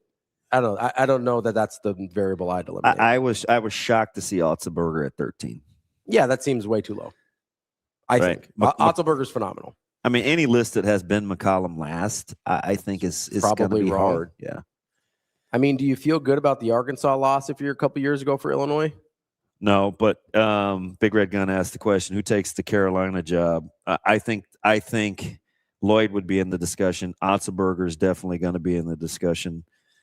I think they'll balk at Oates' payout. I bet you they make a run at May. You think they make a run at Golden? Yep, and maybe Byington. I think those would be the 5. So I don't think they should go after Oates. I think that's a terrible hire. I don't, as much as I think TJ Otzelberger is a great basketball coach, I don't know if that's a good fit for Carolina. Why? Because you want them to be able to get fellas? Yeah. I feel like, especially at North Carolina and what that fan base wants. And there's no reason to take a back seat to Duke. That's what I mean. I feel like by hiring Otzelberger, you're saying, hey, we need somebody that can win with recruits that aren't as good as Duke's. That's how I view that. And I don't think that's what North Carolina wants. I think they want a guy, I don't think they're going to go full like Calipari and be like, just give me the best recruiter out there. But that's not who we're talking about. I think obviously Dusty May can really coach. Obviously, Todd Golden can really coach. And I think Tommy Lloyd can really coach. I know that he's seen as the ace recruiter, but his Arizona teams have been really good so far. I get that people give him a hard time for losing early, but I would make the same argument about him that you would with Illinois. What are the bad losses? Yeah. And I probably have to listen to that. You know what I mean? I know that he hasn't necessarily advanced as far as if we're kind of talking about that, then Rick Barnes seems like he's kind of getting a pass. I think Rick Barnes had a lot of bad losses. Yeah, I know. I think he's chronically underachieved and he's had a lot of bad losses. But he makes however many Sweet 16s because he's been doing this forever. So we're just like, well, I guess that's cool. I mean, the only time Arizona under Tommy Lloyd has only not made the Sweet 16 once. He's been there for 5 years. I don't have a ton of problems with Tommy Lloyd. You know what I mean? He gets, this is going to sound like a cop-out, but he gets to where he's supposed to. Sure. Yeah. Right. But most of the time, you'll take that as a floor, right? Yeah, but you don't like that about Izzo because he actually, I think, exceeds given the guys that he's pumping out there. I think part of my problem... the slander is weird. I think if Izzo played a different style... Remember, it was 7 years ago. These guys were catching it out of the hoop and running it down your throat.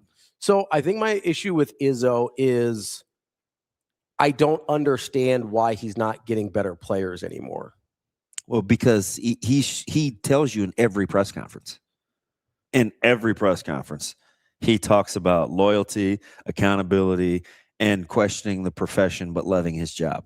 Those are the 3. So sometimes that's not going to be advantageous. I get guys. that. But if I'm sitting here and I'm trying to find somebody to coach my basketball team, and I've got a guy that doesn't want to play by the rules of the system that now exists, why would I pick that guy? I'm not saying he doesn't want to play by the rules. Well, he doesn't want to be a part of that world. Basically, he doesn't this is. He found a way to thrive in it this year. Sure, but if I'm talking about which is vastly different than the other old guys, because even Patino, who's older, is very contemporary because I think he's used to cheating, right? Yes. So it's like this is right up his alley. No big deal. It doesn't matter that I'm 73. It's the reason if I'm North Carolina, I don't really look at Billy Donovan because he's never lived in this world. Yeah. I'd be very hesitant on Billy Donovan. No, I get it. He has not lived in this world for a very long time. And everything from when he won national titles and was good at Florida, literally everything has changed. Even Rick Barnes, as an older guy, is playing the game. Well, yeah, because he was doing it before he was allowed to.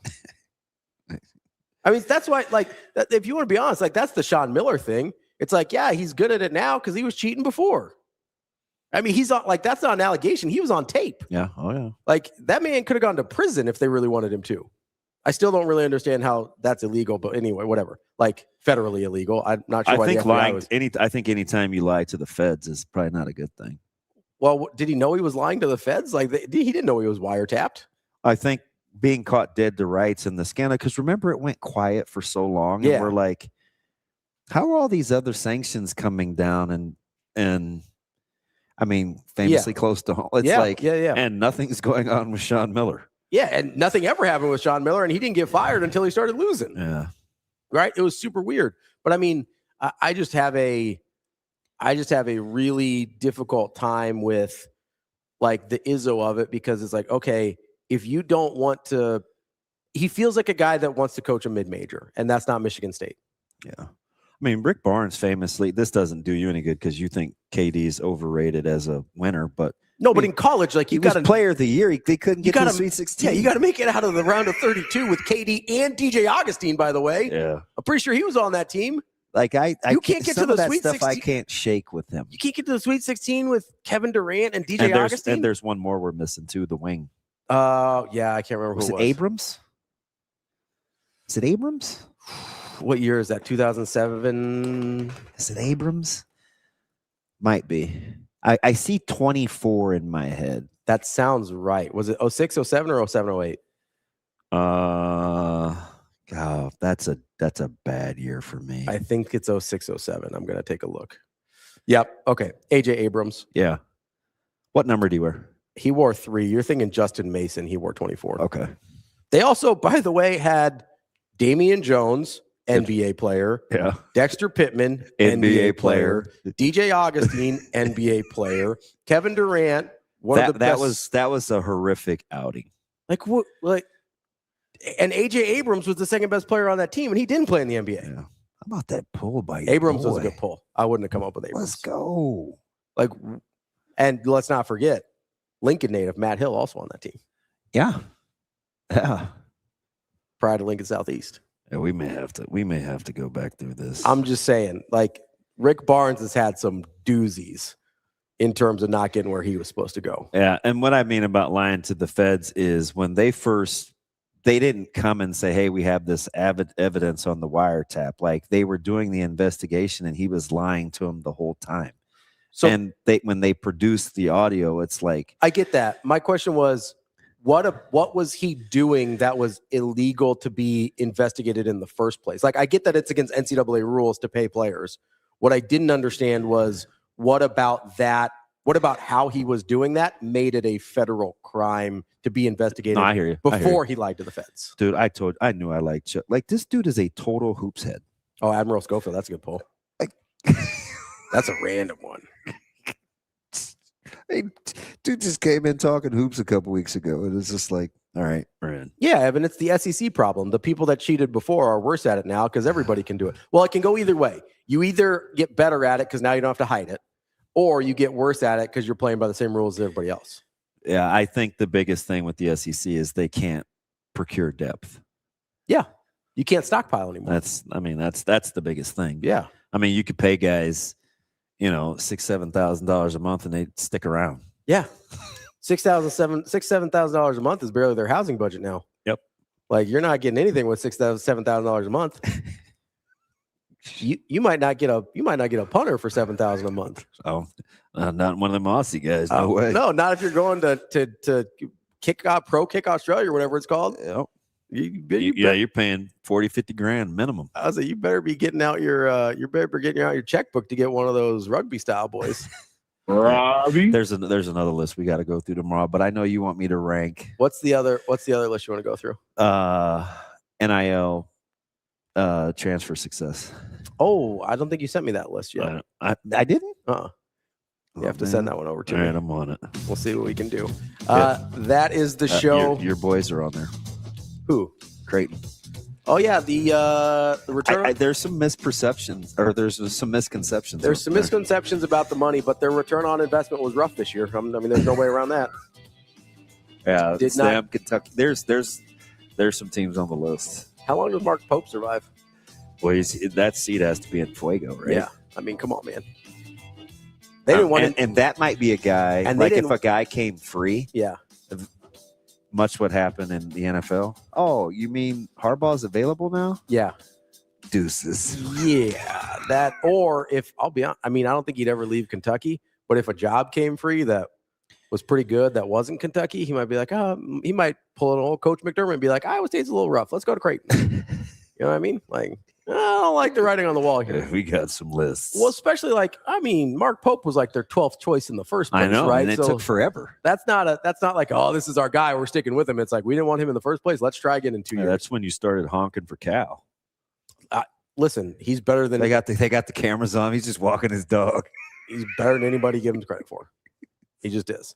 That's DB. I'm Ravi. Don't forget to call our friends over at Next Gen Male Medical, 402-614-9700. You can have as spirited of discussions as DB and I do, although hopefully not as ridiculous. Whatever you've got going on, whether you need energy, need a little help losing weight, need a little bit of stamina in the gym or other places, no judgment here. Give them a call, 402-614-9700. Our friends at Next Gen Male Medical have you covered. We will be back tomorrow with more Hurrdat Sports Live. See you. Have a good day. Love you.